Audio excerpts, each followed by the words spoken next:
The pen trembled in Dalton's hand as Sarabeth slid the divorce papers across their kitchen table. Behind her, standing in the doorway of the home they had built together, was Keller. His best friend since college, the man who had been his groomsman, the man who had held Dalton while he sobbed at his father's funeral just 3 months ago. Keller's hand rested possessively on the door frame, and the diamond on Sarabeth's finger caught the afternoon light. It wasn't Dalton's ring. That modest band he had saved for months to buy her 7 years ago was gone, replaced by something that could have paid their rent for a year. "Sign them, Dalton," Sarabeth said, her voice flat and businesslike, so different from the woman who used to whisper, "I love you," against his chest at night. "There's no point dragging this out. Keller and I are getting married next month. We've already booked the venue." Next month. His father had been dead for 93 days, and his wife had already planned her future with another man. Dalton looked down at the papers, at the legal dissolution of everything he thought was real, and something inside him cracked so deeply he could almost hear it. The signature line blurred as tears he refused to let fall burned behind his eyes. He picked up the pen, pressed it to paper, and watched his hand move as if it belonged to someone else. When he finished, Sarabeth snatched the papers with an eagerness that made him flinch. "Finally," she breathed, clutching them to her chest like a prize. She turned to Keller, who smiled, actually smiled, and pulled her against him, kissing her hair while Dalton sat 3 feet away, still holding the pen that had just ended his marriage. "We'll send you the final copies," Keller said, his voice carrying that same easy confidence that had once made Dalton trust him with every secret, every fear, every dream. "You should probably start looking for a new place. We're moving in here next week." Here, their apartment, the place where Dalton and Sarabeth had hung photos of their wedding day, where they had painted the bedroom walls a soft blue together, where she had cried happy tears when he surprised her with breakfast in bed on their anniversary. Keller was taking that too. Dalton stood, his legs unsteady, and walked toward the door. Neither of them moved to let him pass easily. He had to turn sideways, brushing past them, feeling their warmth, their unity, their completeness, everything he had lost. Behind him, he heard Sarabeth laugh, a sound he hadn't heard in months, and the door clicked shut before he even reached the stairs. But 3 months earlier, none of this seemed possible. 3 months earlier, Dalton's biggest worry had been whether he could afford to take Sarabeth somewhere nice for their anniversary. The morning his father died started like any other Thursday. Dalton woke at 6:15 in their cramped apartment in Columbus, Ohio, careful not to disturb Sarabeth as he slipped out of bed. She had been distant lately, coming home late from her job at the marketing firm, falling asleep before he could ask her about her day. He told himself it was stress, that they were both working too hard, that marriage required patience during difficult seasons. He believed in them. He believed in her. His father, Whitmore, had called the night before with his usual complaints. The retirement home in Cincinnati where he lived was raising rates again. His back hurt. The food was terrible. Could Dalton send a little extra this month? Just $50? Dalton had said yes, even though it meant skipping lunch at work for a week. Whitmore had never been wealthy. He had worked as a mid-level accountant for 40 years, raised Dalton alone after his mother left when he was 4, and retired with a modest pension that barely covered his expenses. Dalton was all he had, and guilt had always been a powerful motivator. At 8:47 that morning, Dalton's phone rang while he was updating spreadsheets at his desk job at a small insurance company. The nursing supervisor's voice was gentle but firm. Whitmore had died in his sleep. Peacefully, she assured him. His heart had simply stopped. He was 72. These things happened. Dalton would need to come identify the body and discuss arrangements. The world tilted. Dalton gripped his desk, staring at the half-empty coffee cup beside his keyboard, at the photo of Sarabeth smiling at him from a frame he had positioned so he could see it throughout the day. His father was gone. The man who had taught him to ride a bike, who had sat through every school play even though he worked double shifts, who had told him on his wedding day that Sarabeth was the best thing that ever happened to him. Gone. He called Sarabeth. She didn't answer. He texted her. 3 hours later, she replied, "Sorry, in meetings all day. That's sad about your dad. Love you." That's sad. 2 words for the end of a life. Keller, though. Keller answered on the first ring. "Dude, I'm so sorry," his best friend said, his voice thick with emotion. "I'm coming with you to Cincinnati. Don't argue. You shouldn't go alone." And he didn't. Keller drove, handled the paperwork when Dalton couldn't stop shaking, held him when he broke down in the funeral home's sterile bathroom.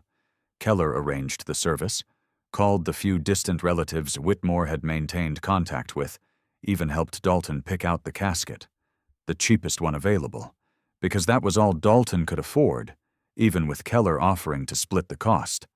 Sarabeth came to the funeral, but she stood at the back of the small chapel, checking her phone, leaving early because she had a work emergency.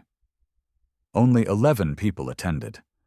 Whitmore hadn't been a man who made many connections, who shared much about himself, who let people in. Dalton realized, standing beside the casket, that he barely knew his father. There had always been this distance between them, a sense that Whitmore was holding something back, protecting some secret wound. Dalton had attributed it to his mother's abandonment, to the pain of being left. Now he would never know. The lawyer's letter arrived 2 weeks later, a thick envelope with a return address from a firm in New York City. Sullivan and Vance, attorneys at law. Dalton opened it at the kitchen table while Sarabeth made coffee, her back to him, her shoulders tense in a way that had become constant. He read the first line 3 times before the words penetrated. Regarding the estate of Whitmore Ellington Crane, deceased. Estate. His father had lived in a retirement home with peeling wallpaper and worked his entire life for a company that gave him a plastic plaque at his retirement party. What estate? But the letter continued, and with each line, Dalton's understanding of reality disintegrated. Whitmore Ellington Crane had maintained a series of trusts, investment portfolios, and holdings valued at approximately $4.7 billion. Billion. With a B, the assets had been carefully concealed and managed by the law firm for the past 43 years, per Mr. Crane's explicit instructions. Upon his death, everything would transfer to his sole heir, Dalton Crane, provided he met with the firm in person within 30 days to verify his identity and sign the necessary documents. Dalton's hands went numb. The paper fell to the table. Sarabeth turned, coffee cup in hand, and saw his face. "What's wrong?" she asked, her tone more annoyed than concerned. "My dad." Dalton's voice came out broken, confused. "This says my dad was worth almost $5 billion. Sarabeth's cup hit the floor. Coffee splashed across the linoleum, spreading like blood, but neither of them moved. She crossed the room in 3 steps, snatched the letter, and read it while Dalton sat frozen, his mind unable to process what this meant. His father had lived in poverty. Dalton had sent him $50 for groceries. They had put him in the cheapest casket. And all along, Whitmore had been a billionaire. "This is real," Sarabeth whispered, her eyes wide, her hands shaking as she held the letter. "Dalton, this is real. They want you to come to New York. They're sending a car for you, a private car." She looked at him then. Really looked at him for the first time in months, and something in her expression shifted. The distance that had grown between them seemed to evaporate. She threw her arms around him, pressing her face against his neck, and he felt moisture there. Tears? Oh my God, Dalton, we're rich. We're going to be rich. Not you. We. The words should have comforted him, but instead they settled in his stomach like stones. Still, he wrapped his arms around her, desperate for her warmth, her excitement, anything that felt like the connection they used to have. I don't understand, he said. Why would he live like that if he had all this money? Why didn't he tell me? Who cares?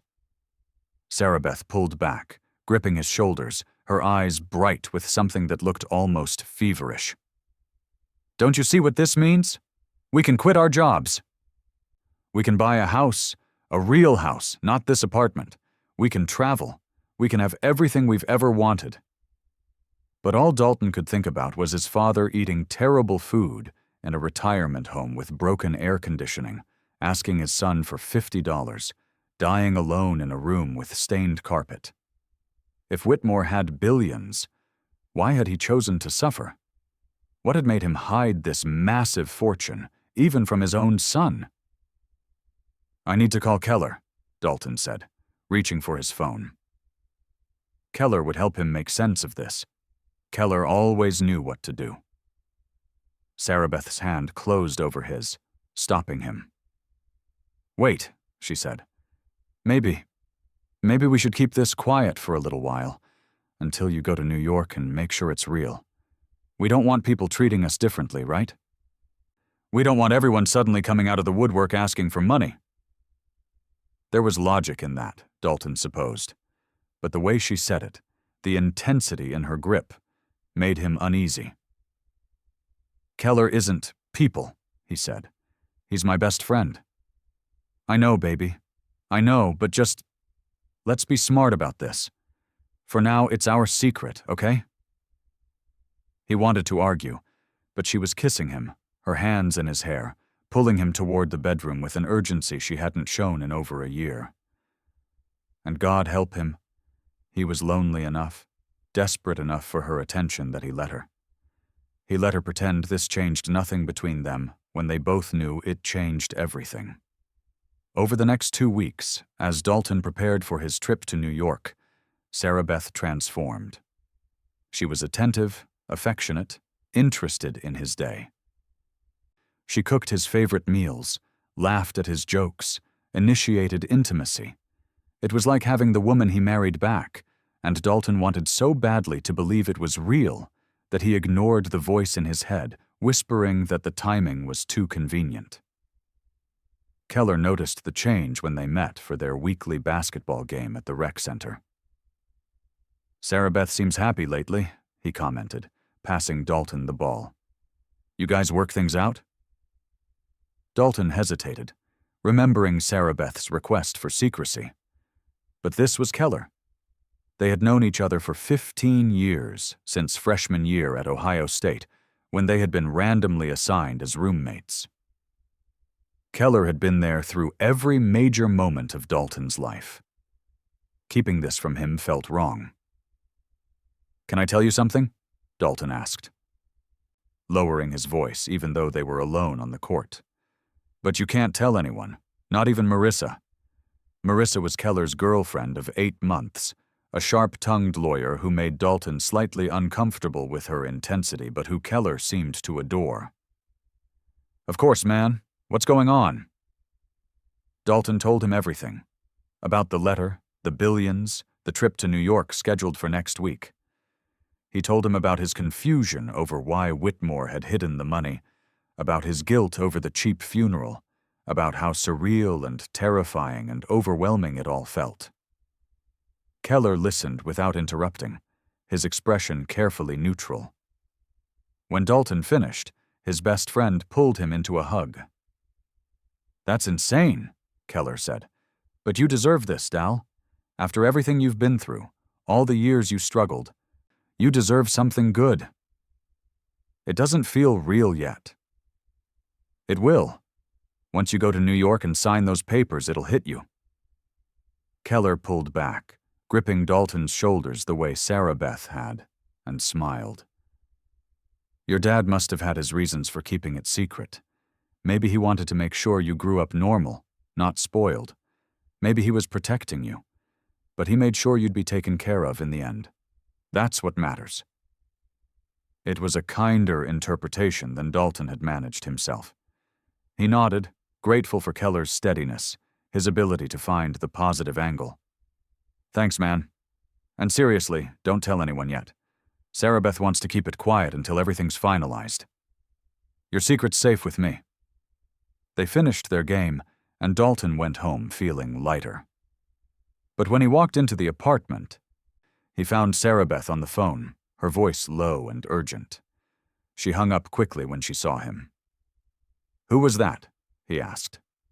Just work, she said too quickly. They're being ridiculous about a deadline. But her laptop was closed, her work bag untouched by the door. And when he kissed her hello, she turned her head so his lips caught her cheek instead of her mouth, the way she used to do back when things were bad between them. The flight to New York happened on a Tuesday. The law firm had indeed sent a car, a sleek black town car with leather seats, and a driver who called him Mr. Crane, with such deference that Dalton spent the entire ride to the airport feeling like an imposter. First class was a revelation of warm towels and real silverware and flight attendants who remembered his name. Sarabeth had wanted to come, had argued for it, but the letter had specified Dalton alone for this initial meeting. The Sullivan and Vance offices occupied the top 3 floors of a midtown Manhattan skyscraper with views that made Dalton dizzy. A paralegal escorted him to a conference room where a woman in her 60s waited, her silver hair pulled back, her expression warm but professional. Mr. Crane, she said, extending her hand. I'm Victoria Sullivan. I handled your father's affairs for over 4 decades. Please, sit. I imagine you have many questions? Why? Dalton asked, before he even took his seat. Why did he live like that if he had all this money? Victoria's smile was sad. Your father was a complicated man. He came into his wealth through a combination of brilliant early investments in technology and pharmaceuticals in the late 70s and early 80s. He was gifted with numbers, could see patterns others missed. But he was also... She paused, choosing her words carefully. He was damaged by your mother's abandonment. He believed wealth corrupted people, made them targets, destroyed genuine relationships. He was determined you would grow up understanding the value of hard work, of genuine connections not based on money. He wanted you to know who you were before wealth defined you. So he lied to me my entire life, Dalton said bitterly. He protected you. There's a difference. Victoria slid a file across the table.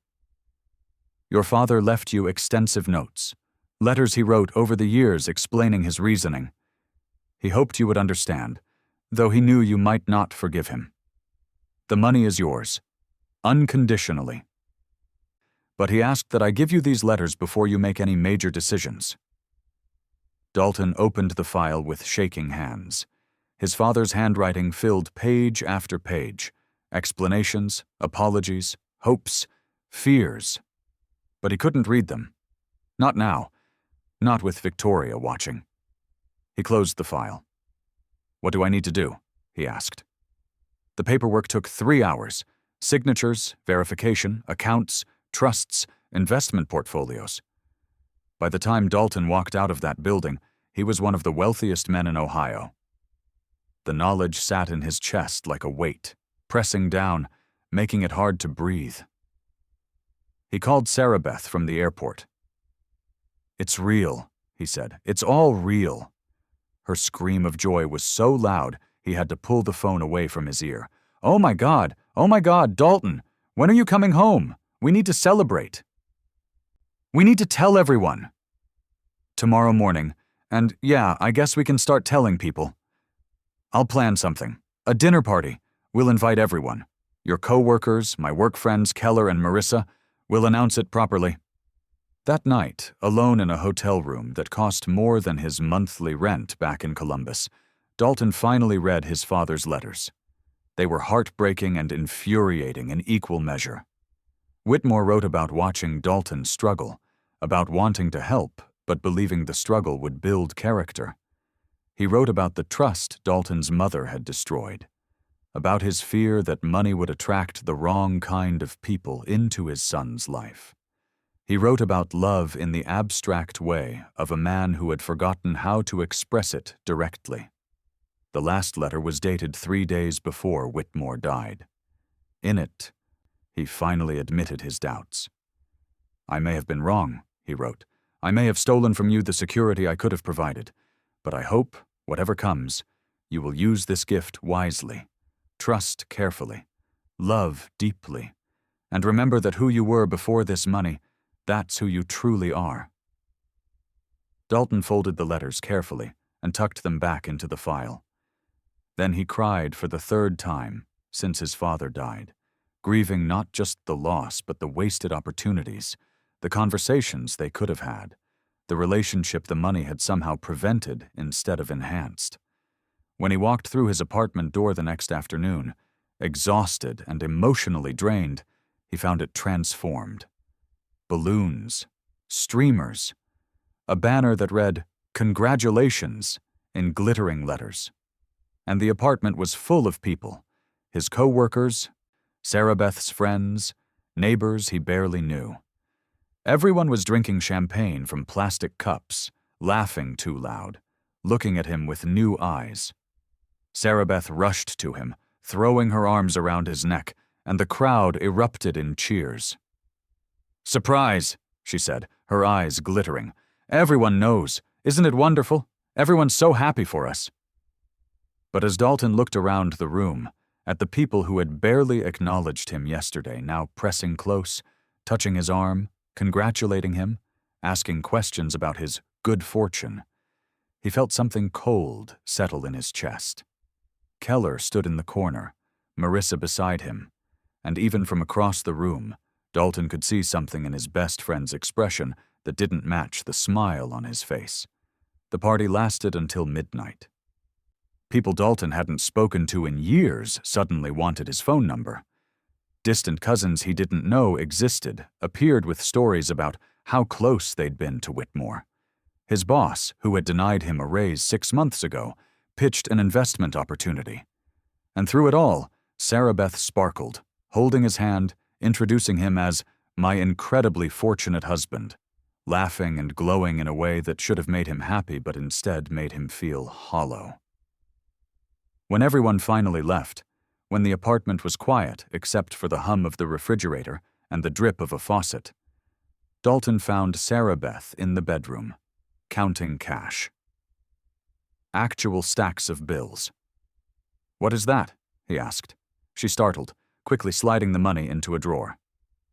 "Oh, people gave us gifts. Cash gifts, isn't that sweet?" "Who gave us cash?" "Everyone. Well, a lot of people.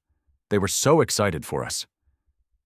She came to him, wrapping her arms around his waist, looking up at him with wide eyes. "We should start looking at houses this weekend. Real estate. I've been doing research. There's this amazing property in Dublin. 5 bedrooms, pool, 3-car garage. It's only $2.3 million. Only? Dalton, you're worth billions. We can afford it." He pulled away from her, exhaustion making his movements heavy. "I need to sleep. Can we talk about this tomorrow?" Something flickered across her face. Annoyance, maybe, or disappointment, but she masked it quickly. "Of course, baby. You must be so tired. Big day." But sleep didn't come. Dalton lay in their bed, feeling Sarabeth's warmth beside him, and for the first time in their marriage, it felt wrong. Everything felt wrong. His father's warning echoed in his mind. Trust carefully. The next morning, Keller called. "Hey man, can we meet? Just us. There's something I need to talk to you about."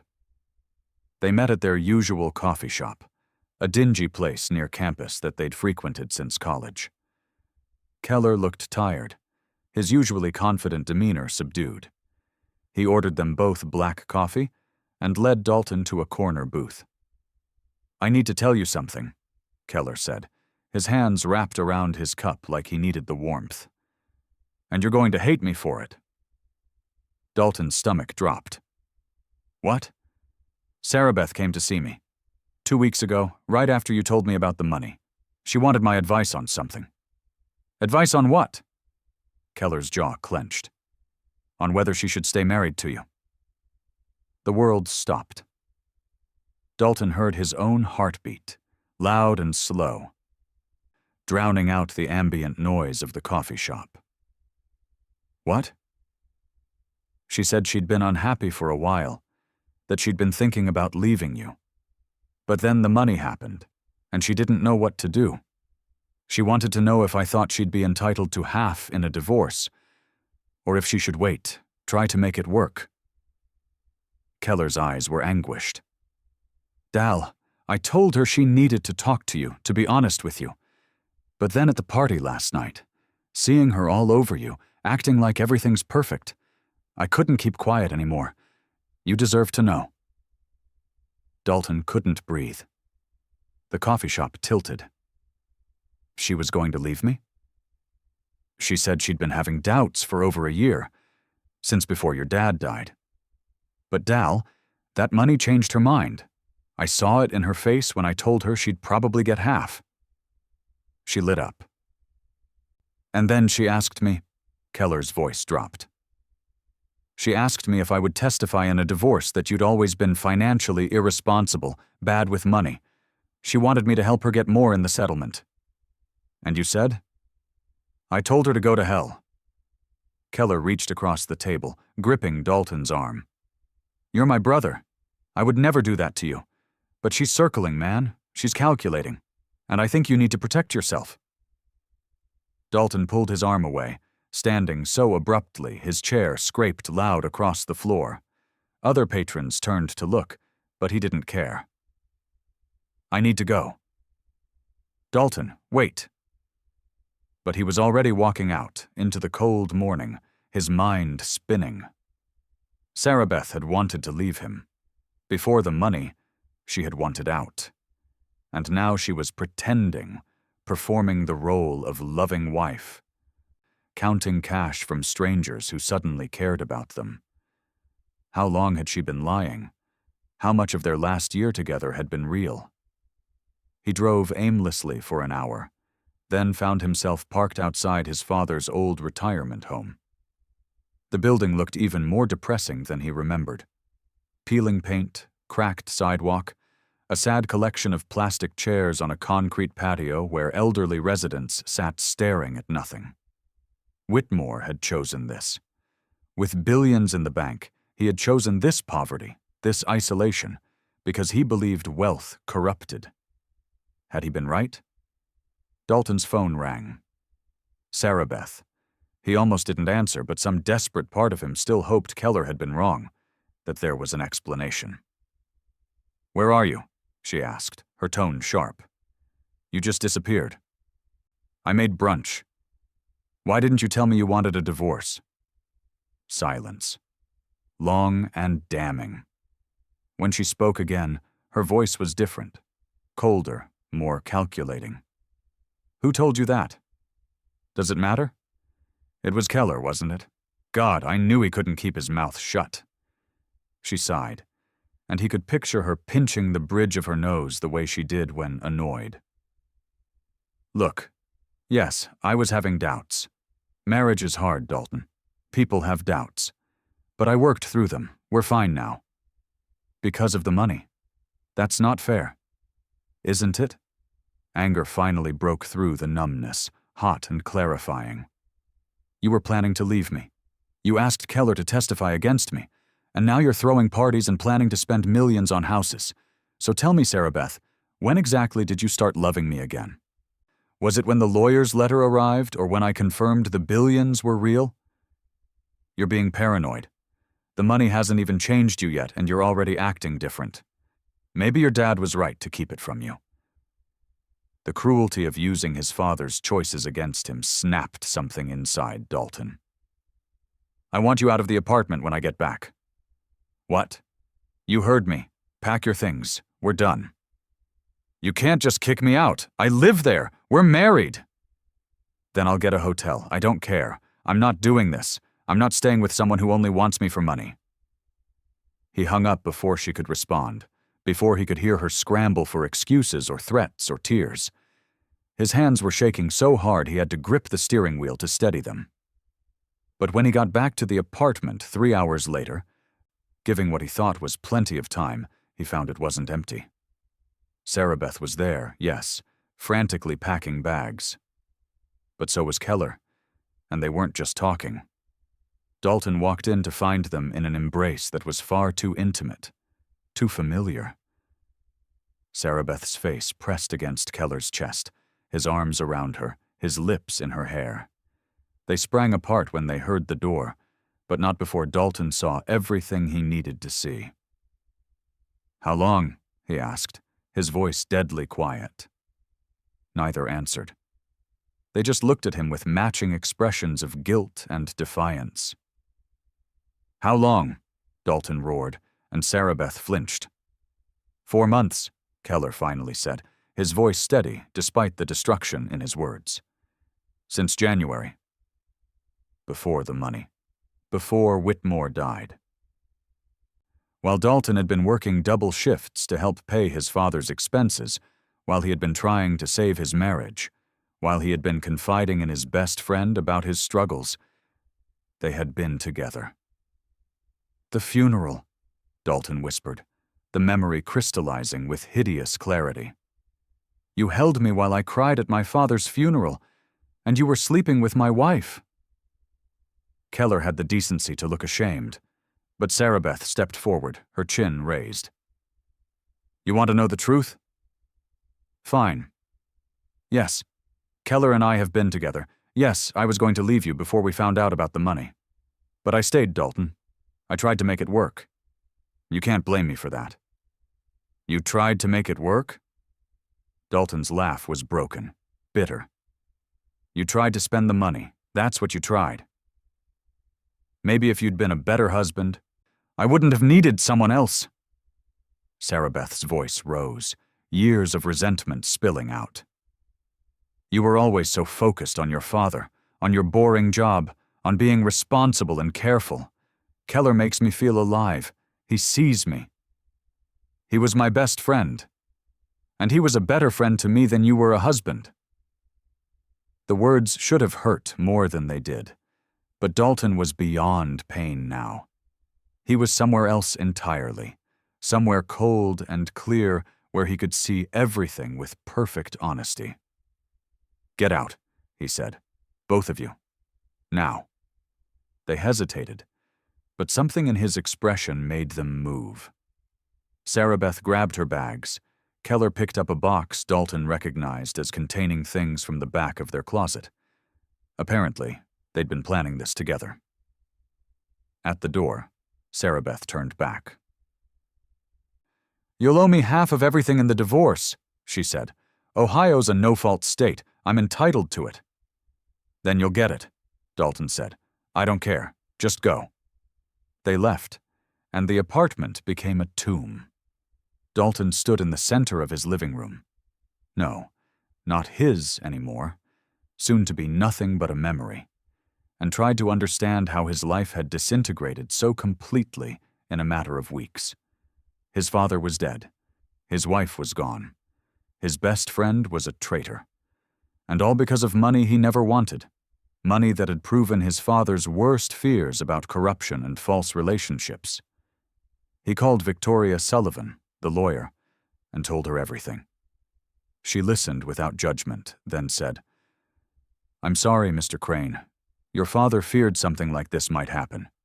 He included provisions in his estate planning for complications. I'll send you the information." The provisions, it turned out, included a prenuptial agreement Dalton and Sarabeth had signed when they married. He had forgotten about it, a simple document his father had insisted on, saying it was just a formality. But that formality meant Sarabeth was entitled to nothing from the inheritance. The wealth had been Whitmore's, not marital property. She could claim half of what Dalton had earned during their marriage, which amounted to almost nothing, but the billions remained his alone. When Sarabeth's lawyer called him with demands, Dalton had his own lawyer explain the prenuptial agreement. The screaming that followed could probably be heard from Cincinnati. She tried threats, tears, bargaining. Keller called too, attempting to play mediator, to fix things, claiming he'd made a terrible mistake. But Dalton blocked them both. He couldn't bear to hear their voices. A week later, still reeling, Dalton went to a bar. He never went to bars. He'd never been much of a drinker. But the apartment was unbearable, and he needed to be around people, even strangers. He sat at the counter, nursing a whiskey he didn't really want, when a woman sat down beside him. "Rough night?" she asked, her smile sympathetic. "Rough month," Dalton admitted. Her name was Verity, and she was a high school English teacher visiting Columbus for a conference. They talked for hours about books, about poetry, about everything except money and betrayal and shattered trust. When she asked what he did for a living, Dalton said he was between jobs, trying to figure out his next move. It wasn't exactly a lie. Verity was smart and funny, and seemed genuinely interested in his thoughts, not his bank account. When she asked for his number, he gave it, feeling something close to hope for the first time in weeks. They started dating. Slowly, carefully, with Dalton terrified that this was another trap, another person who would transform once they learned the truth.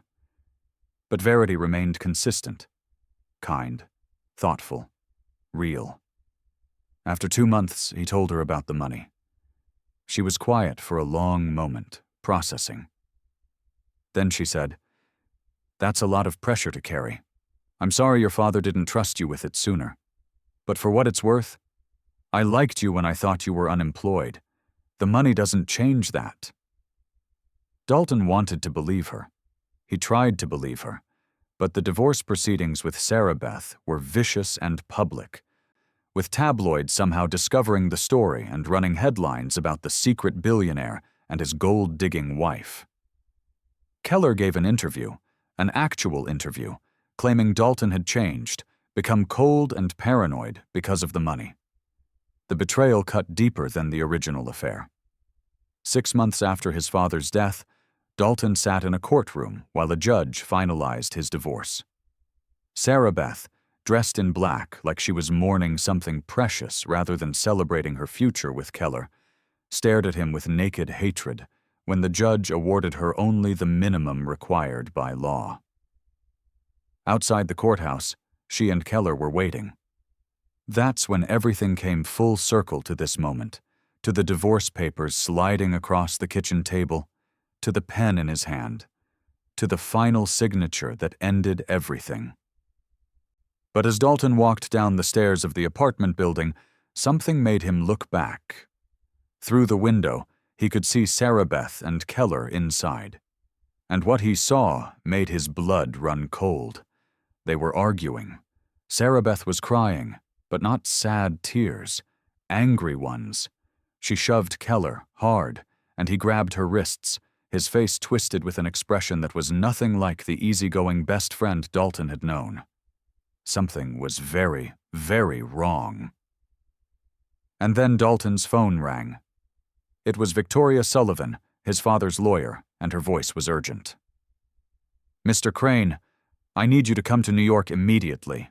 We've discovered something about your father's death, something the police need to discuss with you. We believe—" The line crackled with static, and Dalton pressed the phone harder against his ear, his heart beginning to pound. "We believe your father was murdered. The flight to New York felt like it took forever, and no time at all." Dalton sat in first class again, but this time the luxury meant nothing. The word "murdered" echoed in his skull with each mile, drowning out the flight attendant's polite offers of drinks and snacks. His father hadn't simply died in his sleep. Someone had killed him. Someone had taken the one person Dalton had left in this world, and now even his grief was contaminated with questions that had no answers yet. Victoria Sullivan met him at the law firm's offices with 2 NYPD detectives, a stern-faced woman named Detective Rains and her younger partner, Detective Cho.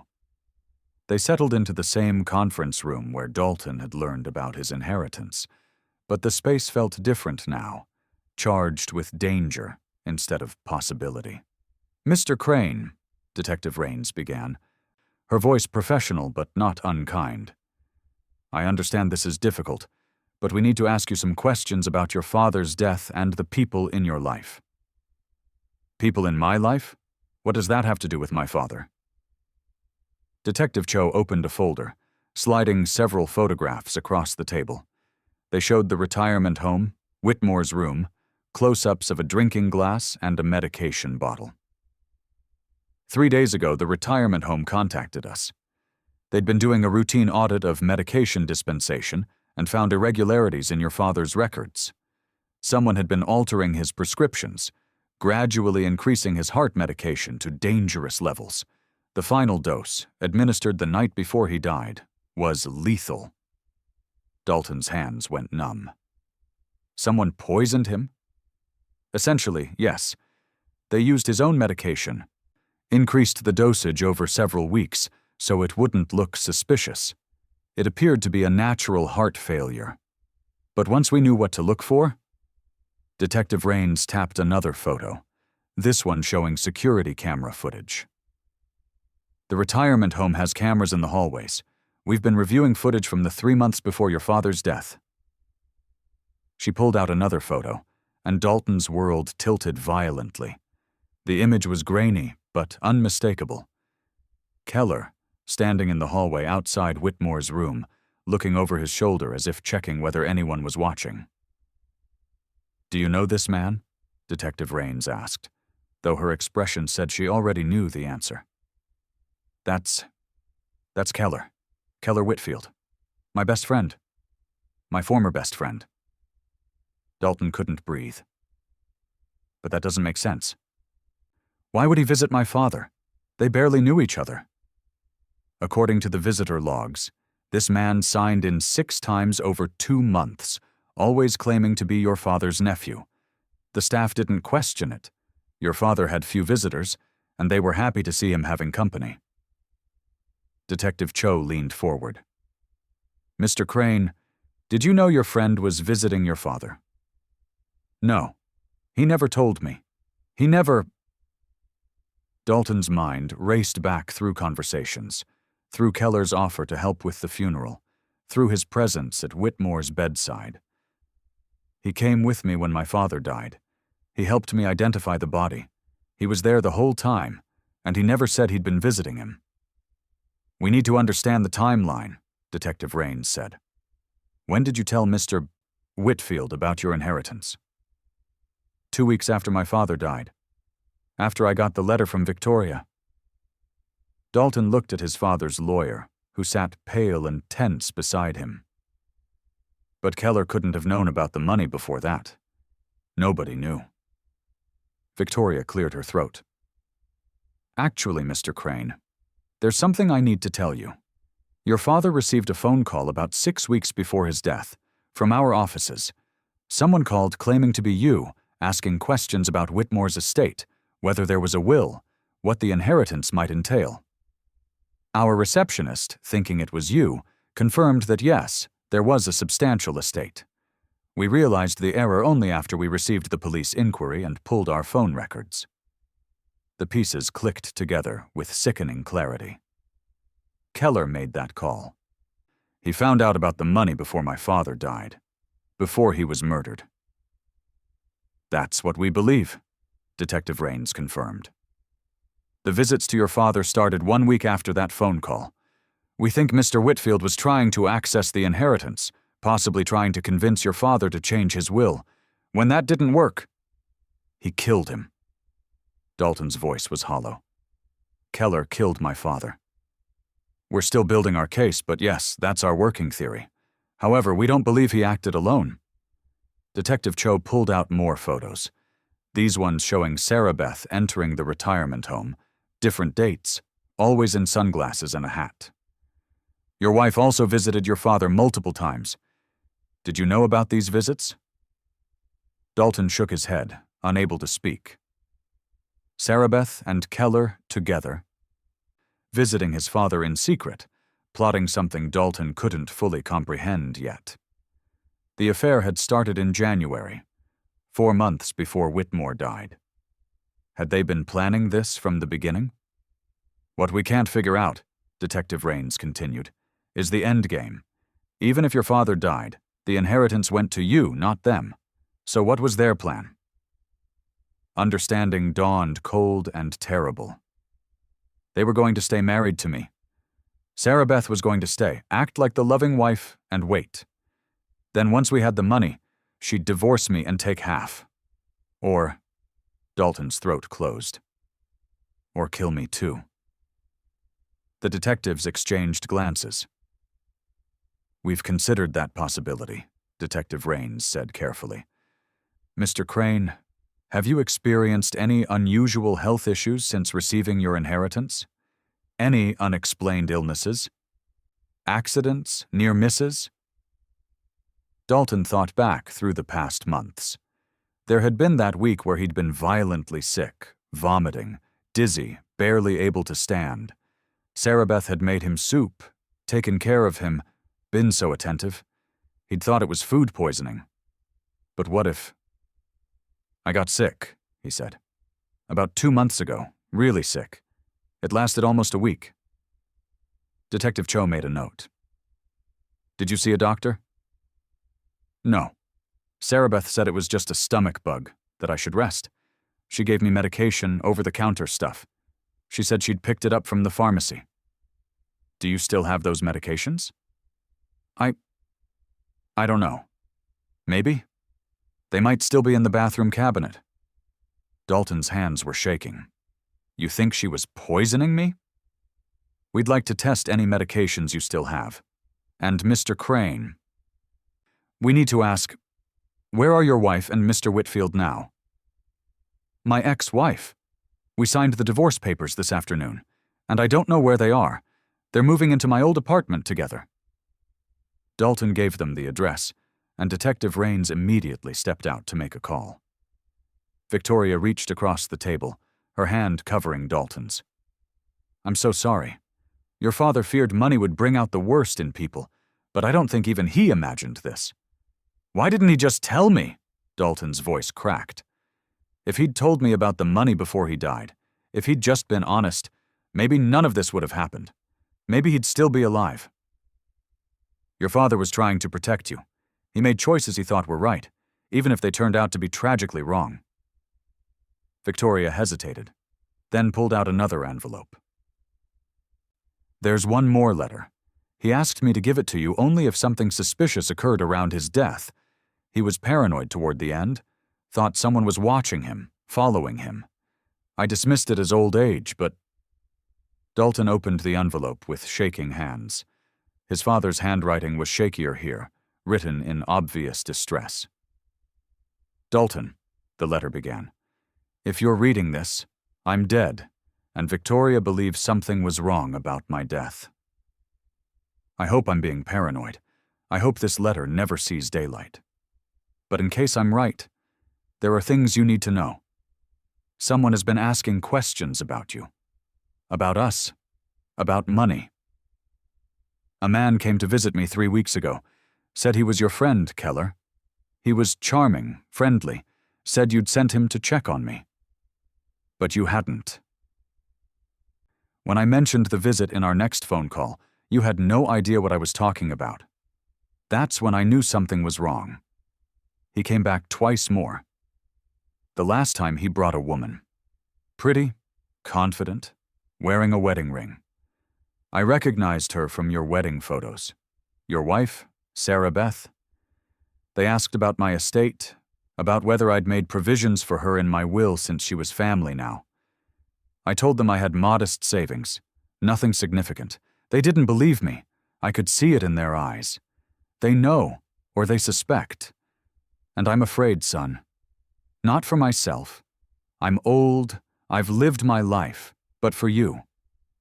If they're willing to come after me, What will they do to you once you have the money? Be careful. Trust no one. The money is a curse as much as a blessing. I'm sorry I never told you that while I had the chance. I love you. I'm sorry I never learned how to show it properly. Protect yourself. Dad. Tears splashed onto the paper, smudging the ink. Dalton's father had known. He'd known he was in danger, and he'd tried to warn him, but Dalton hadn't understood. That last phone call, when Whitmore had sounded strange, distracted, he'd been terrified. And Dalton had been too wrapped up in his own problems with Sarabeth to notice. Detective Raines returned, her expression grim. We sent officers to the apartment. It's empty. Looks like they cleared out fast, left furniture, but all personal belongings are gone. No sign of where they went. They ran, Dalton said flatly. They know you're coming for them. We've issued a warrant for their arrest. We'll find them. But Detective Raines didn't sound entirely confident. In the meantime, Mr. Crane, I need to ask you to be very careful. If they were planning to harm you for the inheritance, and now they've lost access to it through the divorce, they might become desperate. People do unpredictable things when they're cornered. The meeting lasted another 2 hours. More questions, more evidence, more horrifying revelations about how thoroughly Sarabeth and Keller had betrayed him. By the time Dalton left the law firm, night had fallen over Manhattan, and he felt like he'd aged 10 years in a single day. Victoria arranged for a car to take him to a hotel, insisting he not return to Columbus until the police had more information. Alone in yet another anonymous hotel room, Dalton finally called Verity. She answered on the first ring. Dalton, are you okay? You haven't called in 2 days. I've been worried. Her voice, genuine and concerned, nearly broke him. I'm in New York. Something happened. Something really bad. Tell me. So he did. He told her everything. The murder, the conspiracy, Keller and Sarabeth's visits to Whitmore, the suspicion that they'd been planning to kill him too. Verity listened without interrupting, and when he finally fell silent, exhausted by the telling, she was quiet for a long moment.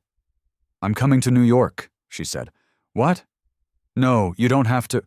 Dalton, you just found out your father was murdered by people you trusted. You shouldn't be alone right now. I'm booking a flight. Text me which hotel. Her voice softened. I know we've only been together a few months, and maybe this is moving too fast, but I care about you. Let me be there for you. Something in Dalton's chest, something that had been frozen since Keller and Sarabeth's betrayal, began to thaw. Okay, he whispered. Thank you. Verity arrived the next morning, dropping her carry-on bag in his hotel room and pulling him into an embrace that felt like the first real safety he'd experienced in months. They spent the day in the room, ordering room service, talking about everything and nothing, carefully avoiding the murder investigation while also acknowledging its weight. She didn't try to fix things or offer empty platitudes. She just stayed solid and present, and Dalton found himself believing, maybe, possibly, that not everyone was corrupted by his money. That night, they were watching a movie on the hotel television when Dalton's phone rang. Unknown number. He almost didn't answer, but something made him pick up. Hello? Dalton. Keller's voice, tight with an emotion Dalton couldn't identify. We need to talk. Every muscle in Dalton's body went rigid. Verity looked at him, concern flooding her face, and he mouthed Keller at her. She grabbed her own phone, already dialing what he assumed was 911. I don't have anything to say to you, Dalton managed. Just listen, please. 5 minutes, that's all I'm asking. Keller's voice cracked. I know you think I killed your father. I know what the police told you. But Dalton, I swear to God I didn't do it. I didn't kill Whitmore. You visited him. Multiple times. You lied about it. Yes, I visited him. But I didn't kill him. I was trying to protect you. Protect me? Dalton's laugh was bitter. You were sleeping with my wife. You helped her plan to leave me. You made that phone call to the law firm asking about the inheritance. Don't lie to me anymore, Keller. I'm done with your lies. I made the call because Sarabeth asked me to. Keller's voice rose, desperate. She said she was worried about your father, that you'd mentioned he had some savings and she wanted to make sure you knew what to expect. I thought I was helping. And yes, I started the affair, and I'm not proud of it. But that wasn't about money. I fell in love with her, Dalton. It was wrong, but it was real. Then why did you visit my father behind my back? Because Sarabeth insisted. She said your dad might need help, might be confused, might not be taking his medications properly. She was so concerned, so caring about him. I thought she was being a good daughter-in-law. Keller's breathing was ragged now. I didn't know, Dal. I swear I didn't know what she was doing. What are you talking about? Sarabeth, she's not who you think she is. She's not who I thought she was either. There was a long pause, filled with what sounded like Keller struggling not to cry. I found out 3 days ago. After we moved into the apartment together, after everything seemed perfect, I found... God, Dalton, I found files on her computer. Research about poisons, about inheritance laws, about life insurance policies. She'd been planning this for over a year, before she even started the affair with me. Dalton's blood turned to ice. What? She used me. She used both of us. The affair, the visits to your father, all of it. It was her plan. She needed someone with access to Whitmore, someone he might trust, someone who could get close. I thought she loved me, but I was just a tool. Keller's voice dropped to a whisper. And Dalton, there's more. She's not planning to stop. She has files on you. Your routines, your habits, places you go. She's been tracking you even after the divorce. I think she's still planning to kill you and make it look like an accident, then contest the prenup, claim she's entitled to the estate as your widow somehow. I don't know all the details, but she's obsessed. Where are you? Dalton demanded. Where is she? I don't know where she is. That's why I'm calling. 2 days ago, after I confronted her about the files, she disappeared, took everything important from the apartment and vanished. I've been trying to find her, trying to warn you, but she's gone. And Dalton... Keller's voice broke completely. I'm so sorry. I was stupid and selfish, and I destroyed our friendship for someone who was using me to kill your father. I can't take it back. I can't fix what I've done, but please, please be careful. Sarabeth is dangerous. She's not going to stop until she has what she wants. The line went dead. Dalton sat frozen, the phone still pressed to his ear, while Verity finished talking to the 911 operator in the background. When she hung up, she moved to sit beside him, taking his hand. The police are sending detectives to the hotel, she said softly. You need to tell them everything Keller just said. He claims he didn't know, Dalton whispered. He says Sarabeth manipulated him too. Do you believe him? Did he? Keller had been his best friend for 15 years. They'd shared everything, trusted each other implicitly. But Keller had also betrayed him. Lied to him, slept with his wife. How could Dalton trust anything he said now? I don't know what to believe anymore. The detectives arrived within 30 minutes, Rains and Cho looking exhausted but alert. Dalton recounted the entire phone call, and they recorded it as evidence. They confirmed that they were actively searching for Sarabeth, that she'd withdrawn large amounts of cash before disappearing, that she'd abandoned her car, and her credit cards were inactive. She'd gone to ground, and she was either running from prosecution or planning something new. We're going to assign protection to you, Detective Rains said. Plainclothes officers, rotating shifts. You won't be alone. For how long? Until we find her and bring her in. Rains's expression was serious. Mr. Crane.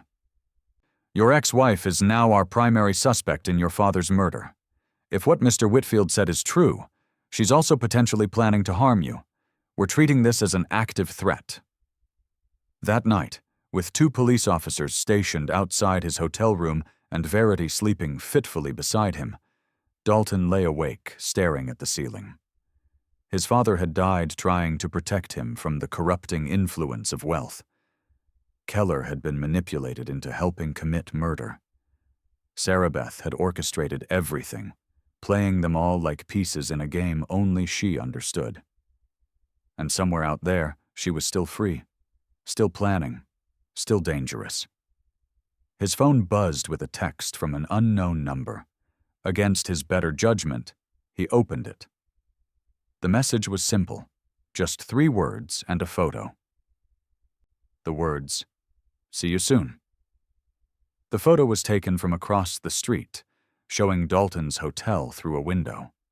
Recent, the lights were on in his room right now, exactly as they were this moment.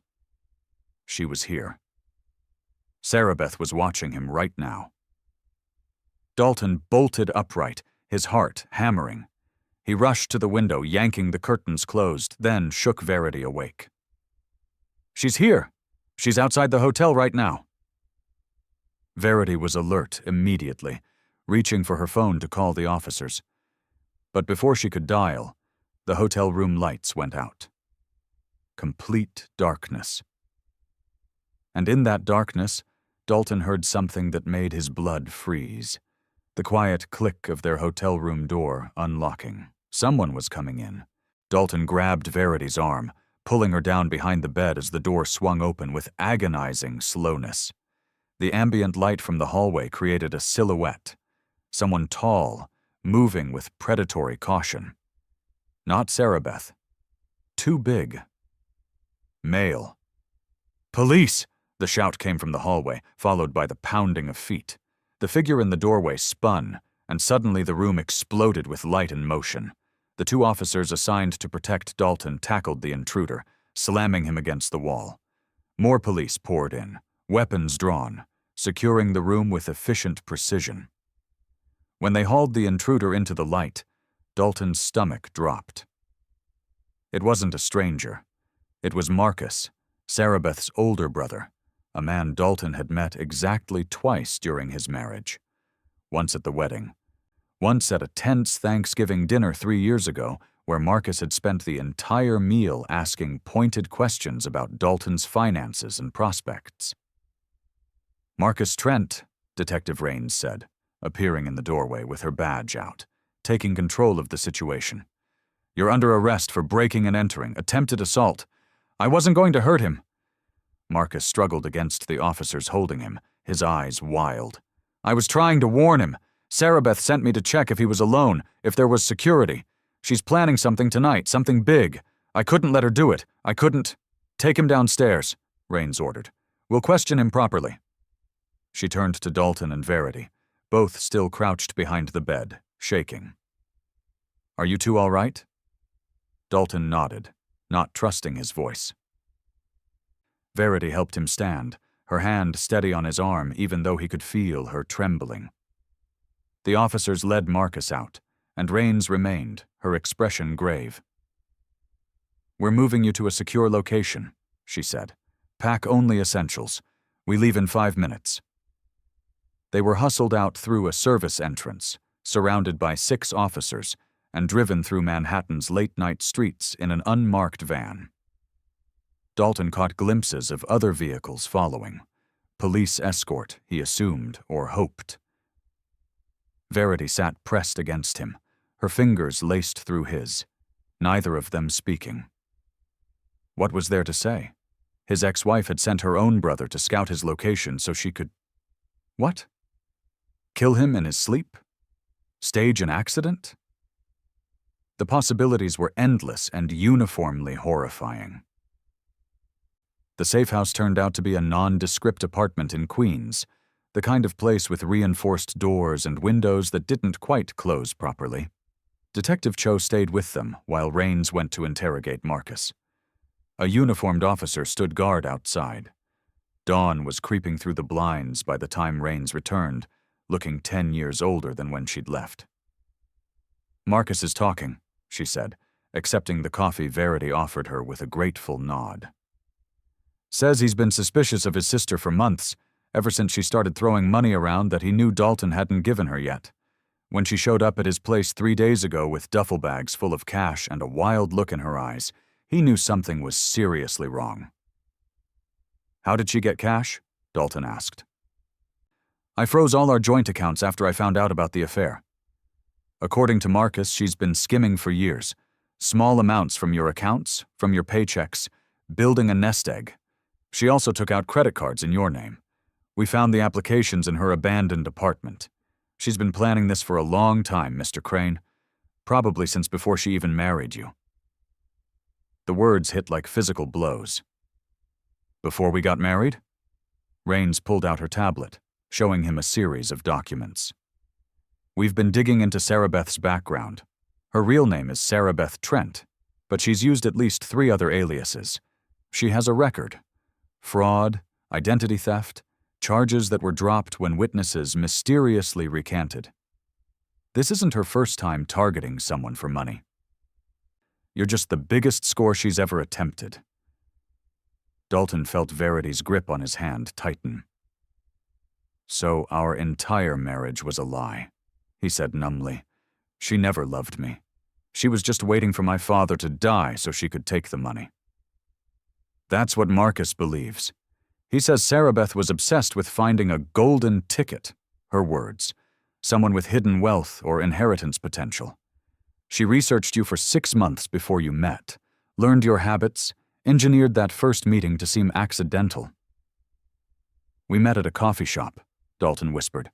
"She spilled coffee on my laptop. We joked about it. She offered to buy me a new drink to apologize.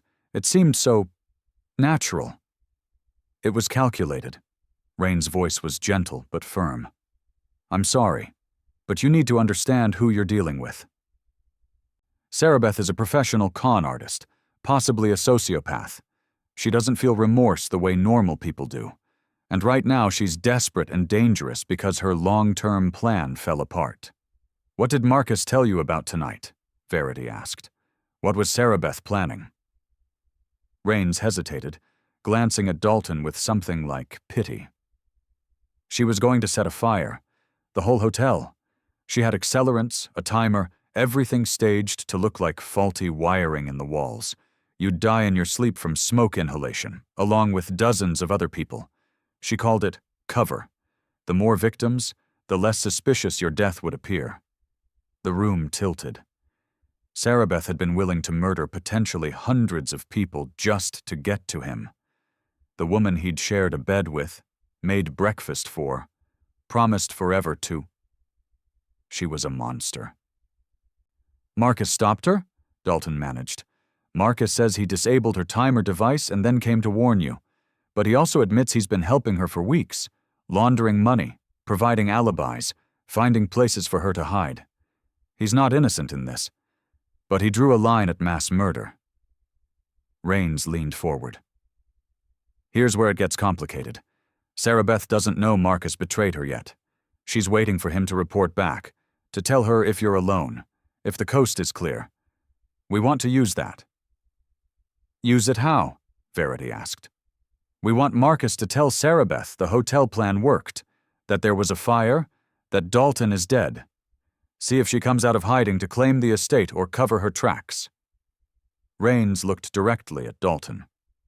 "It means letting the world think you died, at least temporarily. It's dangerous and complicated, but it might be our best chance to bring her in." Dalton's mind raced. Fake his death. Let Sarabeth think she'd won. The idea was terrifying and tempting in equal measure. What if it doesn't work? What if she doesn't believe it? "Then we keep you hidden until we find her another way. But Mr. Crane, Sarabeth is slippery. She's evaded law enforcement before. This might be our only shot." "Do it," Dalton said before he could second-guess himself. "Whatever it takes to stop her." The next 72 hours were surreal. Dalton and Verity stayed in the safe house, cut off from the outside world, while the NYPD staged an elaborate deception. The news reported a tragic hotel fire in Manhattan. 12 casualties, including visiting businessman Dalton Crane, heir to a recently discovered fortune. The stories were everywhere. CNN, local news, tabloids spinning narratives about the cursed inheritance and the tragic end of the man who'd lost everything to betrayal, only to die in flames. Dalton watched his own funeral on television. Victoria Sullivan, crying real tears, gave a statement about what a kind man Whitmore's son had been. Keller was there too, looking genuinely devastated, standing apart from the crowd as if he didn't feel worthy of mourning publicly. Even some of Dalton's co-workers showed up, people who'd barely acknowledged him when he was alive, suddenly claiming they'd been close friends. But Sarabeth didn't appear. Not at the funeral, not at the hotel ruins where investigators picked through rubble, not anywhere the police expected. "She's too smart," Raines said on day 4, frustration evident. "She's waiting, watching for something we haven't anticipated." Then Marcus's phone rang. He was still in police custody but allowed limited contact with the outside world to maintain the illusion. He answered on speaker while Raines and 3 other detectives listened in. "Did you see the news?" Sarabeth's voice was bright, almost giddy. "Did you see?" "Yeah," Marcus said, his voice carefully neutral. "Yeah, I saw. Everything's finally working out. The universe is finally giving me what I deserve." She laughed, a sound that made Dalton's skin crawl even through the recording. "But we have to be careful, Marcus. The police are going to investigate. They're going to look at everyone connected to Dalton. We need to stay apart for a while, let things cool down. Where are you, Sarabeth? Are you safe? Nice try, big brother. I'm not telling you where I am, not because I don't trust you, but because it's better if you don't know. Plausible deniability." Her voice shifted, became more serious. "But I need you to do something for me. One last thing, and then we're done. Then you get your cut, and we never talk about this again." "What do you need?" "Victoria Sullivan, the lawyer. She's the key to everything now. With Dalton dead and no other heirs, the estate goes into probate. But Sullivan controls access to the funds during that process. I need you to convince her to meet with you. Tell her you're worried about Dalton's final wishes, that you were like a brother to him. Whatever lies you need to tell. Get her somewhere private, somewhere I can talk to her." Marcus's eyes met Raines's across the room. The detective nodded slightly. "When?" "Tomorrow night. There's an event at the Morgan Library, some charity thing for literacy. Sullivan's on the guest list. I checked. Tell her you'll make a major donation in Dalton's memory if she meets you there. She'll come. She's sentimental like that." Sarabeth's voice dropped to a purr. "And Marcus? Don't disappoint me. You've been so helpful so far. It would be a shame if I had to tell the police about your involvement in all this." The line went dead. The room erupted in controlled chaos as the detectives made plans, secured warrants, coordinated with event security at the Morgan Library. Dalton sat frozen, processing what he'd heard. Sarabeth was going after Victoria now. The one person who'd been genuinely kind to him through this nightmare was about to become her next target. "She won't hurt her," Raines assured him. "We'll have dozens of officers at that library, plain clothes and tactical. The moment Sarabeth makes contact, we move in." "She's killed before," Dalton said quietly. "My father. Maybe others we don't know about. What if something goes wrong? What if Victoria gets hurt because of me?" Verity squeezed his hand. "You can't think like that. This isn't your fault. None of it is your fault." But it was, wasn't it? If he'd never inherited that money, if his father had just told him the truth from the beginning, if he'd been smarter about who he trusted, the spiraling thoughts were endless and useless. Dalton forced himself to focus on the present. "I want to be there," he said, "at the library. I want to see her caught." "Absolutely not," Raines said immediately. You're dead, remember? If Sarabeth sees you, she won't see me." "But I need to be there. I need—" He struggled to articulate the need burning in his chest. "I need to see her face when she realizes she lost, when she understands that all her planning, all her manipulation, all of it was for nothing." Rains studied him for a long moment, then sighed. "Fine. But you stay in a surveillance van with me. You don't leave that van for any reason, understood?" The next night, Dalton found himself crammed into a panel van across the street from the Morgan Library, watching multiple video feeds of the event inside. The library was beautiful. Marble and old books, and elegantly dressed people sipping champagne under crystal chandeliers. Victoria arrived at 7:15, wearing a simple black dress that made her look older and more fragile than Dalton remembered. Marcus approached her 20 minutes later. Exactly as planned, and they moved to a quieter corner near the rare manuscripts room. "Where is she?" Cho muttered, scanning the crowd through the cameras. "She should have made contact by now." But the minutes ticked by, and Sarabeth didn't appear. Victoria and Marcus made small talk, surrounded by undercover officers pretending to admire artwork. The crowd began to thin as the event wound down. By 9:30, Rains was on her radio, frustration sharp in her voice as she coordinated with the teams inside. "She's not coming," Dalton said. "She figured it out somehow." "No, she's here." Verity was staring at one of the monitors, her face pale. "She's already here. Look." She pointed to a screen showing the library's staff entrance. A woman in a catering uniform was pushing a service cart toward the rare manuscripts room, head down, moving with purpose. The angle was wrong to see her face clearly, but something about her build, her movement. "That's her," Dalton breathed. "That's Sarabeth." Rains was already barking orders into her radio. On the screens, they watched Victoria excuse herself from Marcus, heading toward the restrooms. The woman with the cart altered course, following. They disappeared around a corner, out of camera range. "All units move in," Rains ordered. "Suspect is approaching the target, east wing, near the restrooms. Converge now." The surveillance feeds showed officers rushing from multiple directions, trying to be discreet in the elegant setting but moving fast. Dalton's heart hammered against his ribs. 30 seconds passed. A minute. Then Rains's radio crackled with a voice tight with urgency. "We have a situation. The target is down." "Repeat, Victoria Sullivan is down. She's been stabbed. Suspect is fleeing toward the back exit. Officers in pursuit." "No," Dalton whispered. "No, no, no!" Rains was out of the van before he could stop her, sprinting toward the library. Cho followed.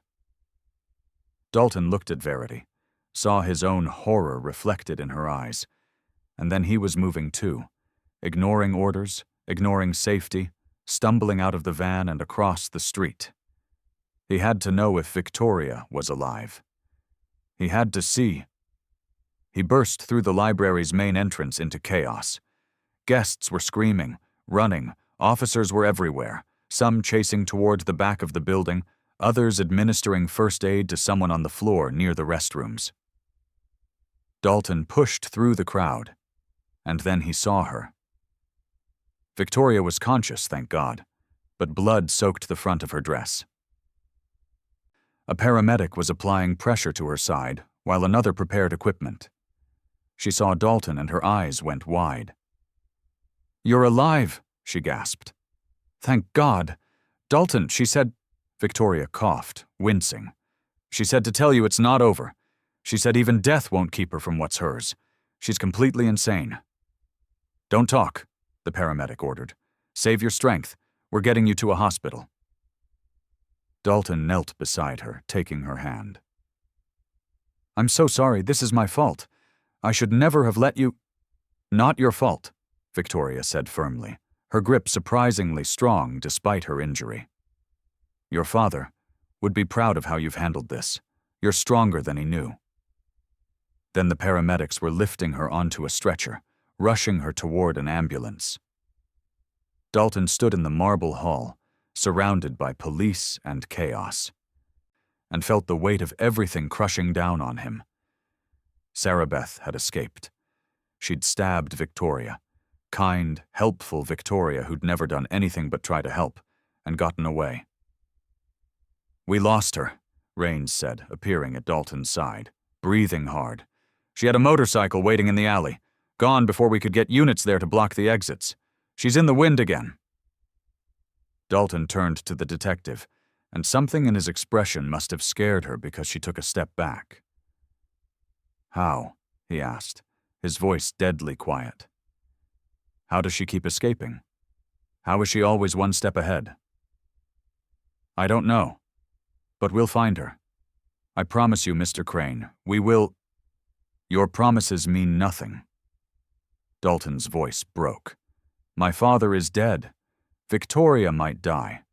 Sarabeth has destroyed everything and everyone I care about, and you can't stop her. The NYPD, with all your resources and training, can't catch one woman." "Dalton." Verity's hand on his arm, gentle but firm. "This isn't helping. Let's go back to the safe house. We need to think, to plan." But as they turned to leave, Dalton's phone buzzed. His real phone, the one the police had told him not to use but that he'd kept anyway, unable to fully sever his connection to his old life. He pulled it out, saw an unknown number, and knew, just knew, it was her. The text was longer this time. "Nice try with the fake death. Did you really think I wouldn't check? I saw the body they pulled from the fire. Wrong build, wrong dental records. You insult my intelligence, but that's okay. I like a challenge. And I saw your pretty girlfriend at the library tonight, trying to hide in the van. Verity Chen, right? English teacher. Lives alone in Columbus. Has a sister in Portland named Faith. You care about her. That's sweet. That's a weakness. See you both very soon." Dalton's blood turned to ice. He showed the phone to Rains, watched her face go white as she read. Then Verity's phone buzzed. They looked at each other, terror passing between them, before she slowly pulled it out. The photo on her screen showed Verity's apartment in Columbus. The door was open. Everything inside was destroyed. Furniture overturned, belongings scattered, walls spray-painted with 2 words repeated over and over. "You're next." "She knows where I live," Verity whispered. "She's been in my home." Rains was already calling for backup, for units to be sent to Columbus, for increased security. But Dalton barely heard it. All he could focus on was the growing certainty that this would never end. Not with police protection, not with safe houses, not with any conventional means. Sarabeth was too smart, too resourceful, too completely without conscience or limits. If he wanted to protect Verity, to protect anyone he might ever care about, there was only one option. He had to stop running. He had to face Sarabeth directly, on his terms instead of hers. He had to become the hunter instead of the prey. "I need you to do something for me," Dalton said to Rains, his voice steady now, calm with terrible certainty. "I need you to make a public announcement that I'm alive. Full press conference, my name cleared of any suspicion, everything out in the open." "That's exactly what she wants," Rains protested. "It makes you a target." "I'm already a target. I've been a target since my father died, maybe even before that. But right now, Sarabeth is hiding, planning, unpredictable. If we go public, if we tell the world I'm alive and I'm not scared of her, if we challenge her directly." Dalton met the detective's eyes. "She won't be able to resist. She'll have to make a move. And when she does, we'll be ready." "You're talking about making yourself bait," Cho said, looking horrified. "That's insane." "No," Dalton said. "What's insane is letting this continue, letting her hurt more people, living in fear forever. I want this finished. Whatever it takes." Verity grabbed his arm, spinning him to face her. "Dalton, no, you can't. You'll get yourself killed." I'm already dead, he said softly, touching her face. Don't you see? The person I was before all this, that Dalton is gone. My father's death killed him. Sarabeth's betrayal killed him. I can't go back to who I was, so I might as well use what's left to end this. He saw the exact moment Verity understood, the moment she realized he'd made up his mind, and nothing would change it. Tears spilled down her cheeks, but she nodded. Then I'm staying with you. Whatever happens, we face it together. Miss Chen, I cannot in good conscience, Rains began. I don't care about your conscience, Verity interrupted, steel in her voice Dalton had never heard before. He's not doing this alone. Period. Rains looked between them, then sighed the sigh of someone who knew when they were beaten. Fine. But we do this my way, with full tactical support. And if at any point I think the risk is too high, we pull the plug. Agreed? Agreed, Dalton said. The press conference was scheduled for noon the next day at One Police Plaza. The hours leading up to it felt both endless and too short. Dalton rehearsed what he'd say, worked with the police on security protocols, tried not to think about all the ways this could go catastrophically wrong. Verity stayed close, her hand finding his whenever he seemed to drift into dark thoughts. At 11:45, they were positioned behind the podium, waiting for the signal. The press room was packed. Every major news outlet, local reporters, even international media had shown up for the story of the man who'd risen from the dead to face his would-be killer. Dalton could see the cameras, the lights, the sea of expectant faces. Somewhere out there, maybe in the crowd or maybe watching from a screen, Sarabeth would see this. She would know he was challenging her, and she would respond. Rains gave him a nod. Dalton stepped up to the microphone forest, Verity beside him, and began to speak. My name is Dalton Crane. As you've probably heard, I was reported dead in a hotel fire 3 days ago. That report was false. A tactical decision by the NYPD to try to draw out the person who murdered my father and has been attempting to kill me. That person is my ex-wife, Sarabeth Crane, also known as Sarabeth Trent, among other aliases. He pulled out a photo, held it up to the cameras. Sarabeth's face, smiling, beautiful, monstrous. This woman poisoned my father. She tried to burn down a hotel to kill me. Last night, she stabbed my father's attorney. She is dangerous, she is calculating, and she will not stop until she's brought to justice. Dalton paused, looking directly into the camera, imagining Sarabeth's eyes on the other side. But I want you to know something, Sarabeth. I'm not running anymore. I'm not hiding. You wanted this money so badly you were willing to destroy lives for it? Fine. Let's settle this. I'm offering $1 billion to whoever brings you in alive. $1 billion for information leading to your capture. Every bounty hunter, every private investigator, every person with a camera phone in this country is now looking for you. You're not the hunter anymore. You're the prey. The room erupted in shouting questions, flashing cameras, chaos. Rains stepped forward to take over the press conference, but Dalton had said what he needed to say. He stepped back from the podium, feeling Verity's hand slip into his, and waited for the world to explode. It took 6 hours.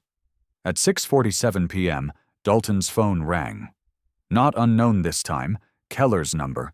He almost didn't answer, but something made him pick up. She's here, Keller gasped, voice tight with terror. Sarabeth is at my apartment. She has a gun, Dalton. She's going to kill me. She says it's your fault, that you turned the world against her, that she's going to take everything you care about. A scream cut through the line. A gunshot. Then silence. Dalton was already moving, Verity and half the police station following, racing toward Keller's address in the East Village. They made it in 12 minutes that felt like hours. Officers stormed the building, clearing floors, guns drawn. Dalton waited in the street, surrounded by protective officers, until Rains emerged from the building, her face grim. "Whitfield is alive," she said. "Shot in the shoulder, but he'll make it. Sarabeth was here, but she's gone. Fled down the fire escape right before we arrived. But Dalton—" She held up an evidence bag. Inside was a phone. "She left this. It's playing a video on loop." Rains pressed play. The screen showed a dimly lit room, concrete walls, metal shelving. A storage unit, maybe, or a warehouse. And sitting in a chair in the center of the frame, bound and gagged, was a woman with dark hair and terrified eyes. Verity screamed, because the woman on the screen was her sister, Faith. Sarabeth's voice came from off-camera, honey-sweet and poisonous. "Here's how this works, Dalton. You want to play games? Fine. Let's play. Your girlfriend's sister is somewhere in New York City. I'm giving you 12 hours to find her. If you involve the police, if I see one uniform, one tactical van, anything that looks like law enforcement, I kill her.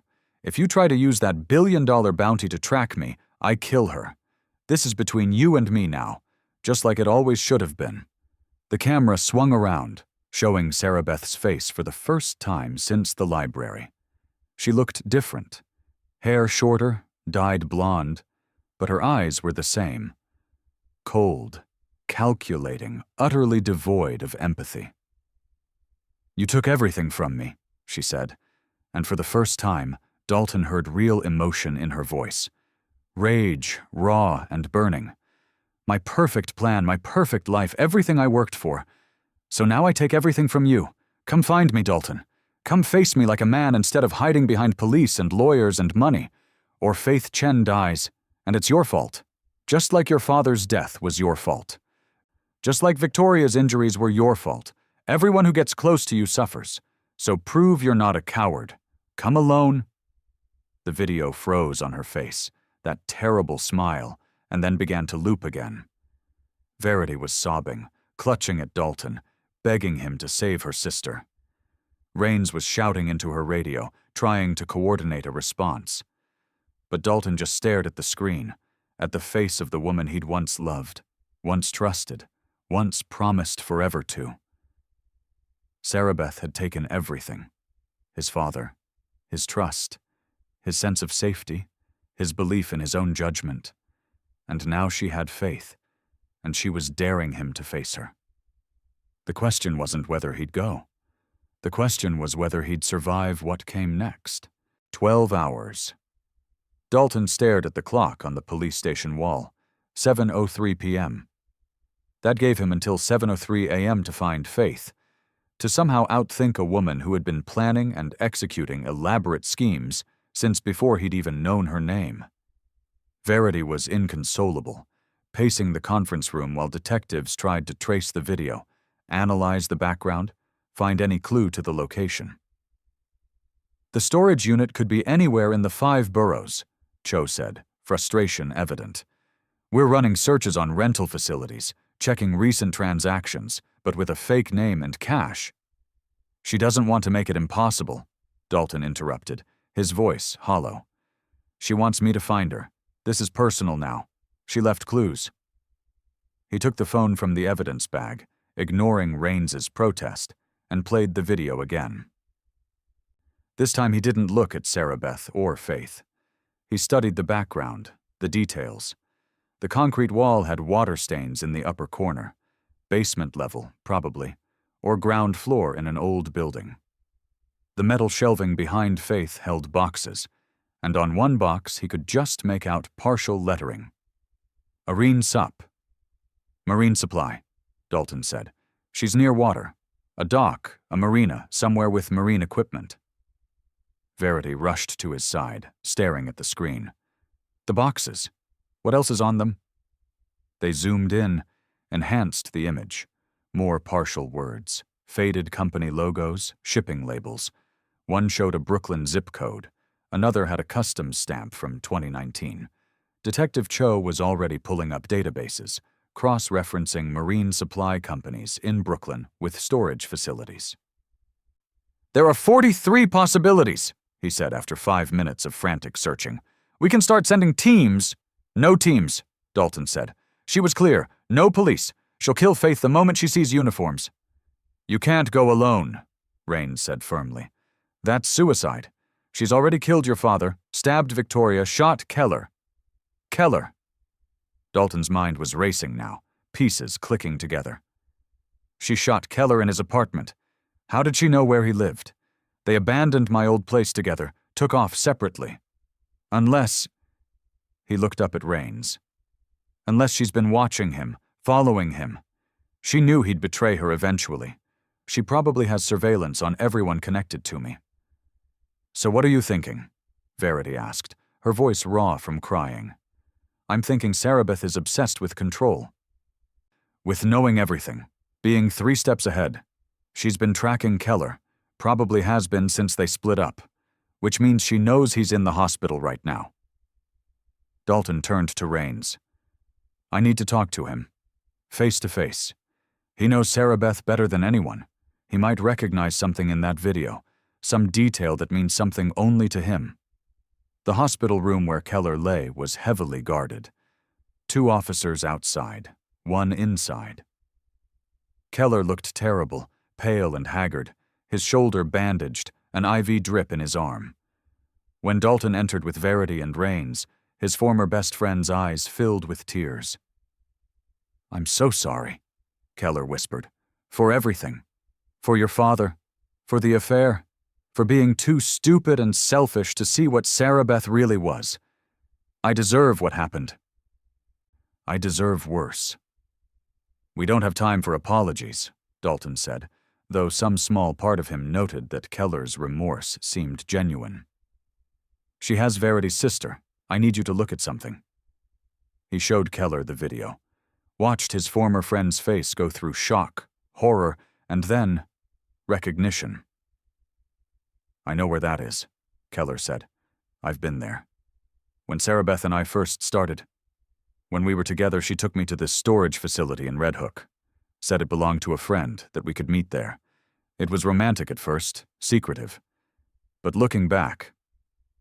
He swallowed hard. She was setting it up even then. Making sure she had a place no one knew about. The marine supply boxes. There's an old shipping company that went bankrupt, left all their inventory. The building owner rents the space cheap because it's half flooded and full of junk. What's the address? Raines demanded. I don't remember the exact number, but I can show you. It's on Van Brunt Street near the water. A brick building, 4 stories. Looks abandoned, but isn't. She rented Unit 23B in the basement. Keller tried to sit up, wincing. I'm coming with you. You're shot, Verity said. I don't care. This is my fault. I helped create this monster by being too blind to see what she was. Let me help end it. Dalton studied the man he'd called his best friend for 15 years. The man who'd betrayed him, but also, maybe, been another of Sarabeth's victims. You stay in the car, he finally said. You guide us there, but you don't come inside. You've lost enough blood already.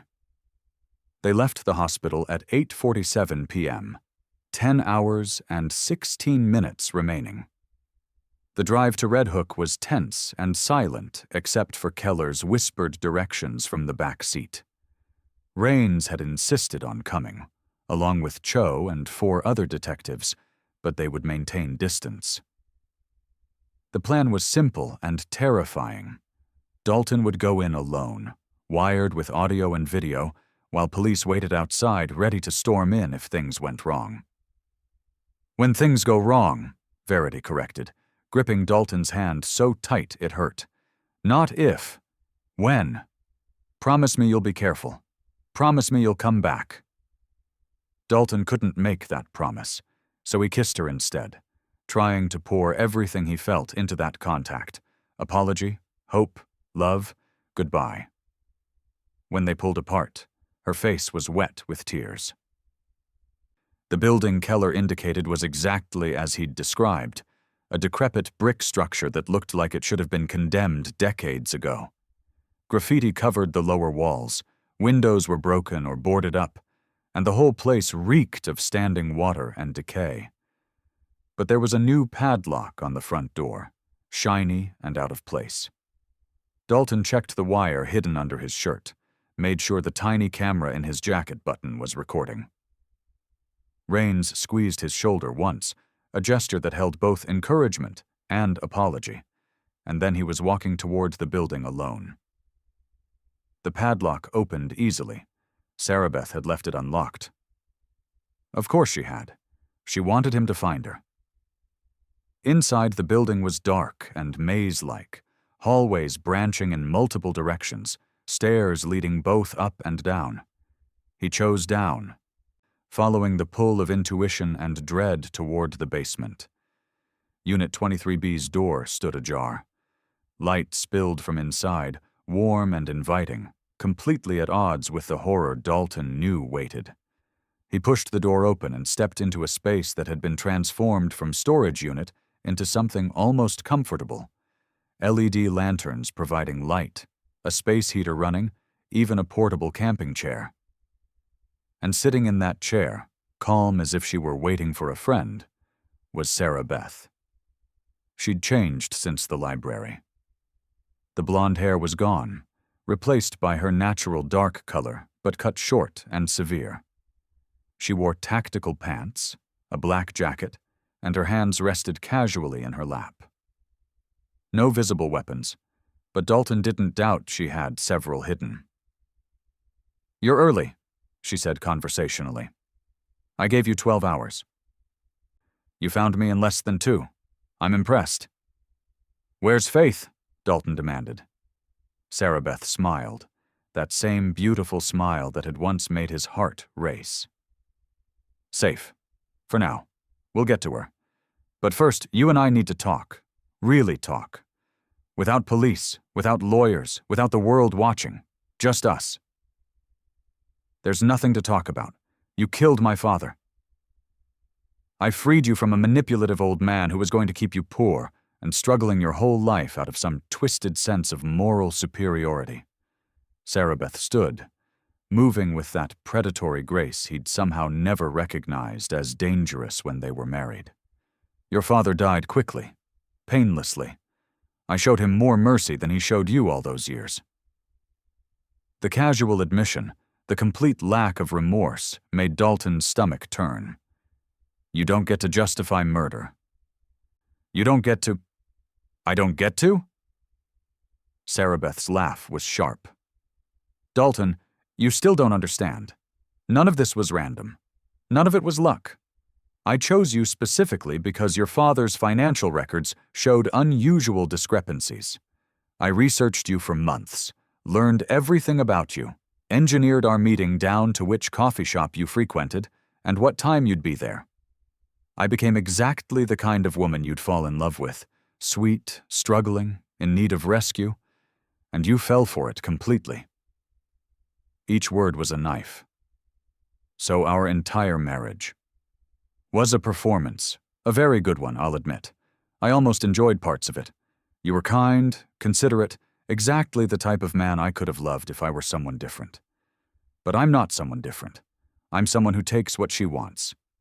And I wanted your father's billions." "Then why?" Dalton's voice cracked. "Why keep me alive at all? Why not just kill us both and move on to your next victim?" For the first time, something flickered across Sarabeth's face, an emotion Dalton couldn't quite read. Because the plan was perfect.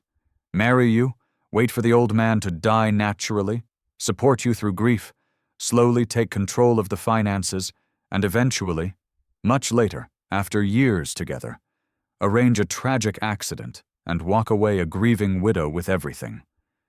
But your father was taking too long to die, and I was getting impatient. So I accelerated the timeline. "You got sloppy," Dalton said. "You involved Keller, left evidence, made mistakes."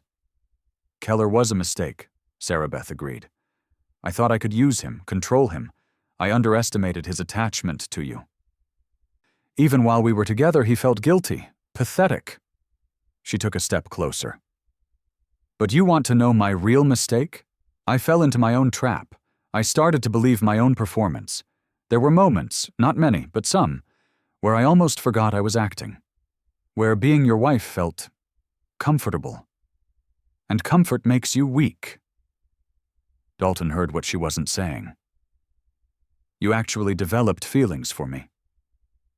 Don't flatter yourself. But Sarabeth's voice was slightly too sharp, too defensive. I felt something. Fondness, maybe. The way you might feel about a pet. But it didn't matter.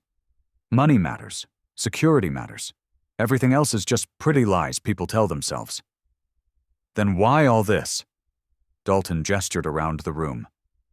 Why not just disappear? You could have run after the library, left the country, started over somewhere else.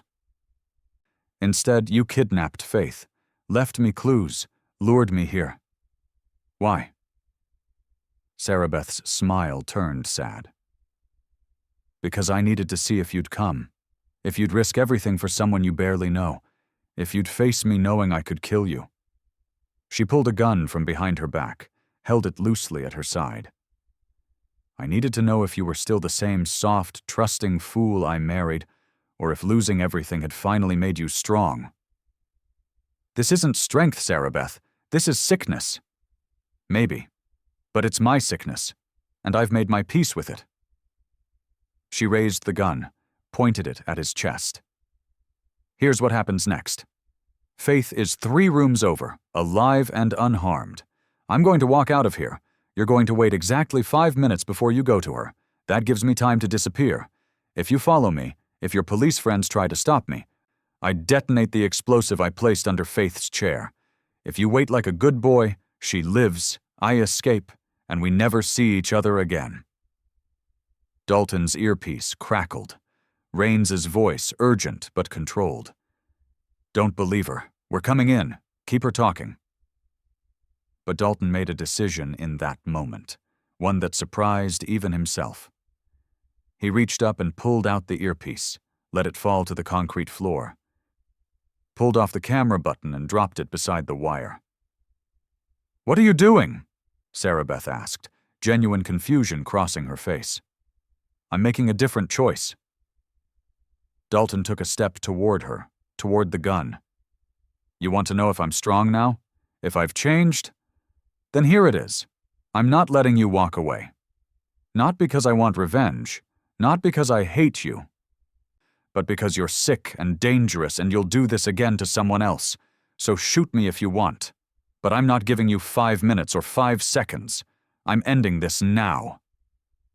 Sarabeth's finger tightened on the trigger. I will kill you. Maybe. But you'll have to explain that gunshot to the police currently surrounding this building. And even if you get past them, you'll spend the rest of your life running.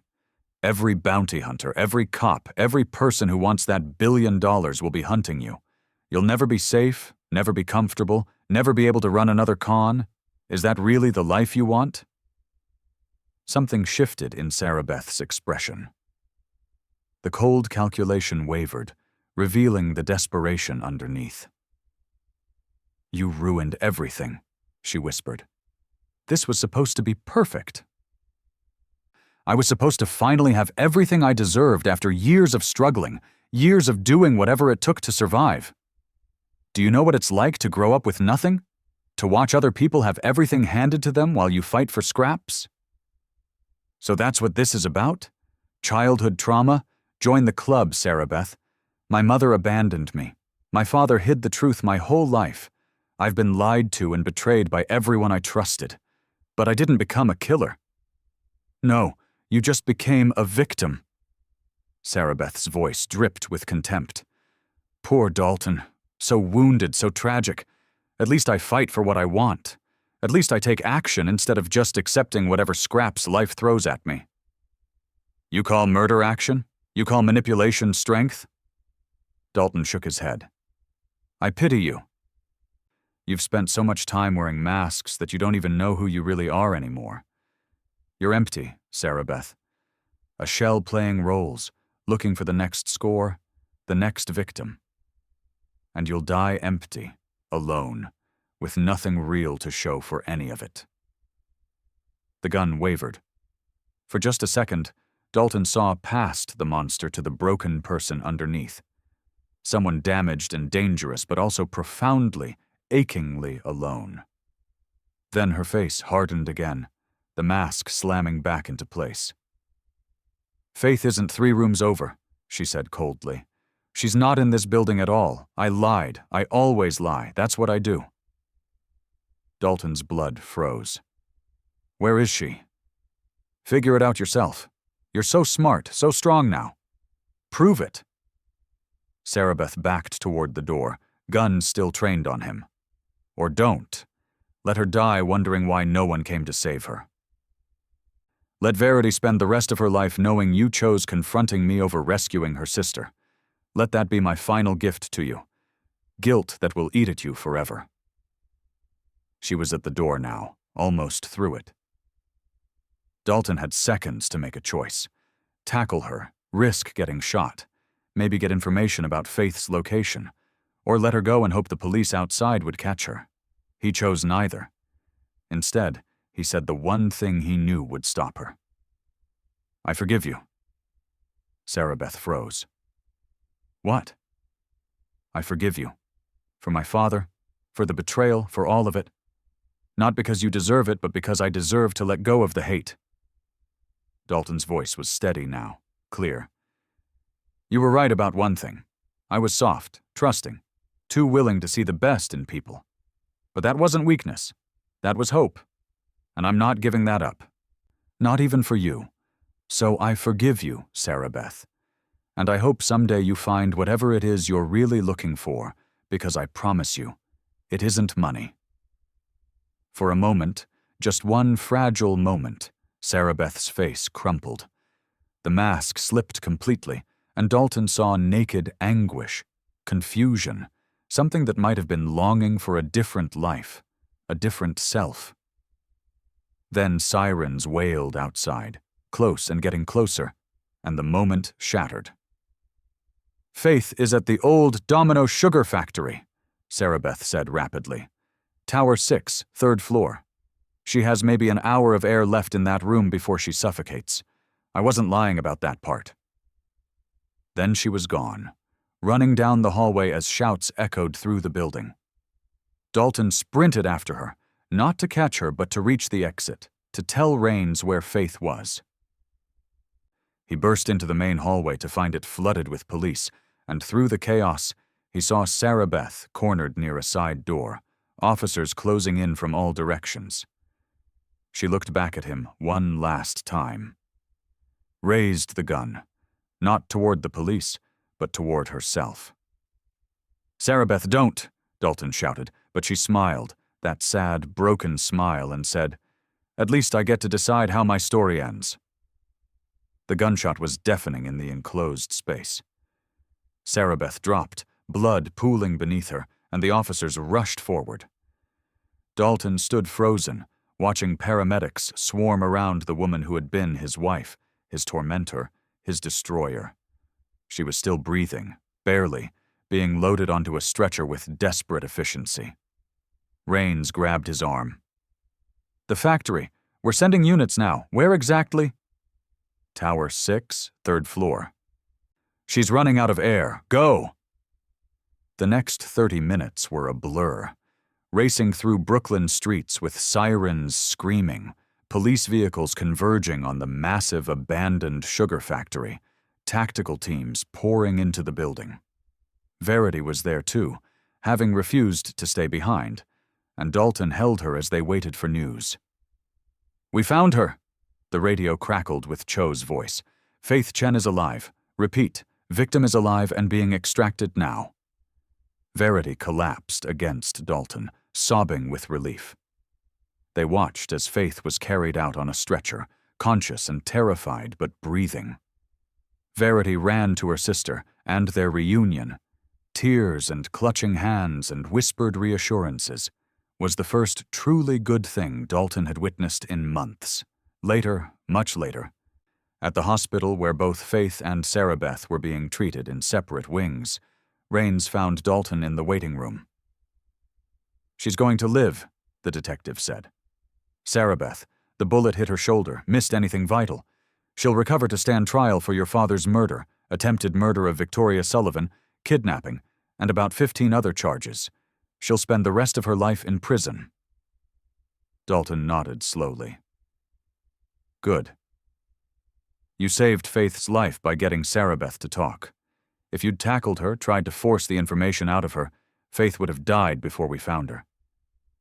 Rains sat down beside him. "What you did in there, letting her go, forgiving her, that took more courage than any violence would have." "I didn't do it for courage. I did it because I meant it." Dalton looked at his hands. At the wedding ring he'd finally taken off 3 days ago. "Sarabeth was right about some things. I was too trusting, too naive. But she was wrong that those are weaknesses. Being able to forgive, to hope, to believe in people.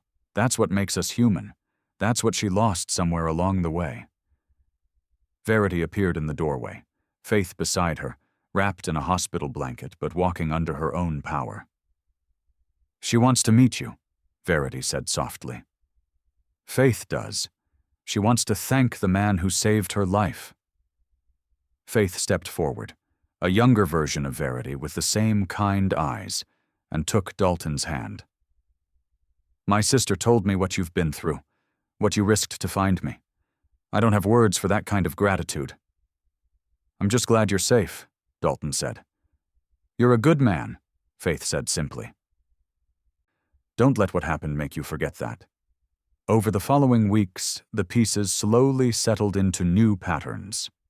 Victoria Sullivan recovered from her stab wound, though she moved more slowly now and carried a scar, she said, reminded her to be more cautious. Keller was released from the hospital, and after giving extensive testimony that helped ensure Sarabeth's conviction, moved to Seattle to start over. He called Dalton once before he left. "I don't expect forgiveness," Keller said. "I don't deserve it. But I want you to know that whatever small good was in me, whatever humanity I had left, you brought it out that day in the storage unit. When you forgave her, even after everything, I heard it through the wire they recovered. It changed something in me, made me want to be better."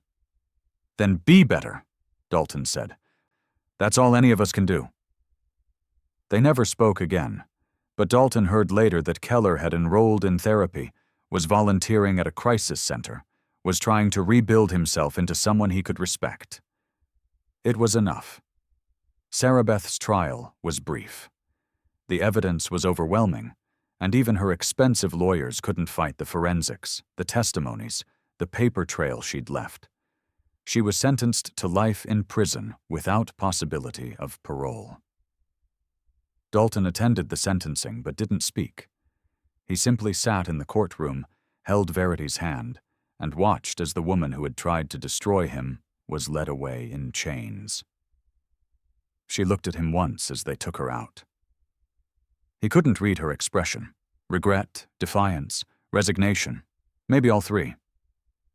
He nodded slightly, a final acknowledgement, and then she was gone.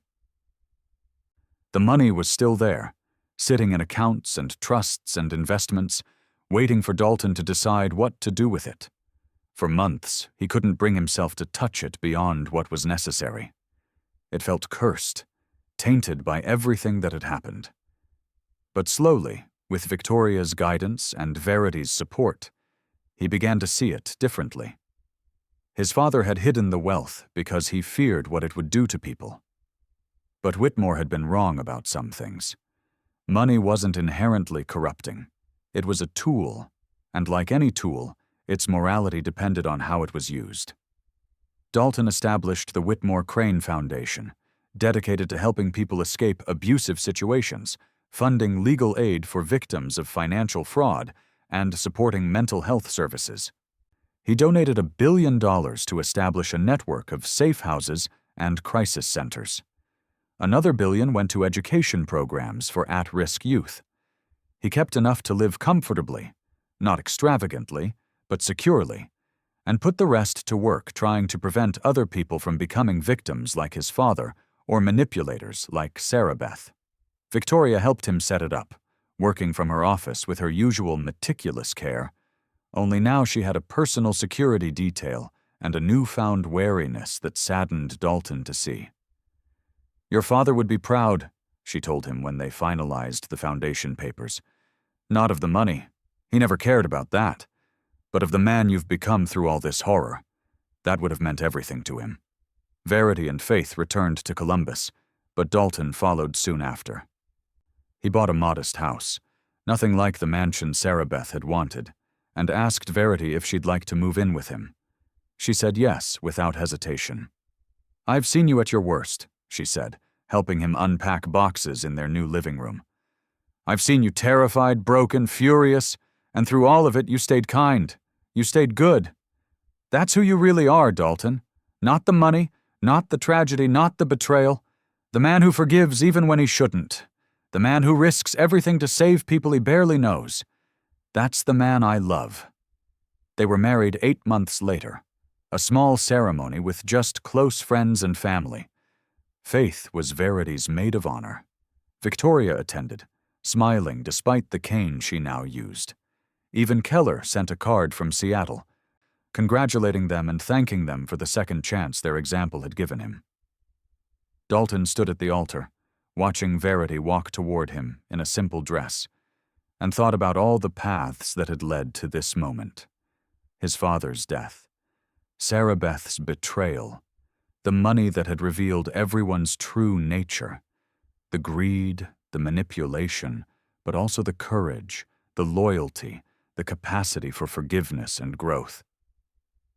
As he took Verity's hand and promised to love her, protect her, stand beside her through whatever came next, Dalton finally understood what his father had been trying to teach him all along. Wealth didn't define a person. Loss didn't define a person. Even betrayal didn't define a person. What defined you was what you did after, how you chose to move forward. Whether you let the darkness make you bitter, or whether you fought to stay human, to stay hopeful, to stay kind. Dalton chose kindness, chose forgiveness, chose to believe that not everyone was like Sarabeth, that trust was still worth the risk, that love, real love, built on honesty and sacrifice and showing up even when it was hard, was possible. And as he kissed his new wife while their small gathering applauded, as he looked out at faces of people who had stood by him through the worst time of his life, Dalton finally felt something he hadn't felt since before the lawyer's letter arrived, before his father died, before everything fell apart. He felt at peace. The money was still there. The trauma would take years to fully process. Sarabeth would spend the rest of her life in prison. A cautionary tale about the price of greed and manipulation. But Dalton had survived. More than survived. He had grown, changed, become someone stronger and wiser without losing the core of who he was. That night, lying in bed beside Verity in their new home, Dalton finally opened the last letter his father had written, the one Victoria had given him months ago, but that he'd been too afraid to read. The handwriting was shaky, written clearly in Whitmore's final days, but the words were strong. "Dalton," it read, "if you're reading this, I'm gone, and I hope I'm wrong about what might happen next. But if I'm right, if someone has come after you for the money, I want you to know something. I hid the wealth, not because I didn't trust you, but because I didn't trust myself. I was terrified of what riches had done to your mother, how it had corrupted her, made her cruel and selfish. When she left us, I vowed that money would never touch our family again. But I was wrong to let that fear control me. I should have trusted you. I should have told you the truth. I should have believed that the son I raised, kind, honest, hard-working, would be strong enough to handle wealth without losing himself. Forgive me for my cowardice. Forgive me for choosing fear over faith in you. And please, whatever happens, don't let this money steal your humanity the way I let it steal mine. You are worth more than any amount of wealth. Never forget that. I love you. I'm proud of you. And I'm sorry I never learned how to show it properly. Dad." Dalton folded the letter carefully, tears streaming down his face, and tucked it into his bedside drawer. Beside him, Verity stirred, reached for his hand in her sleep, anchoring him to the present, to hope, to the future they would build together. "I won't forget, Dad," Dalton whispered into the darkness. "I promise." And for the first time since this nightmare began, that promise felt like something he could keep.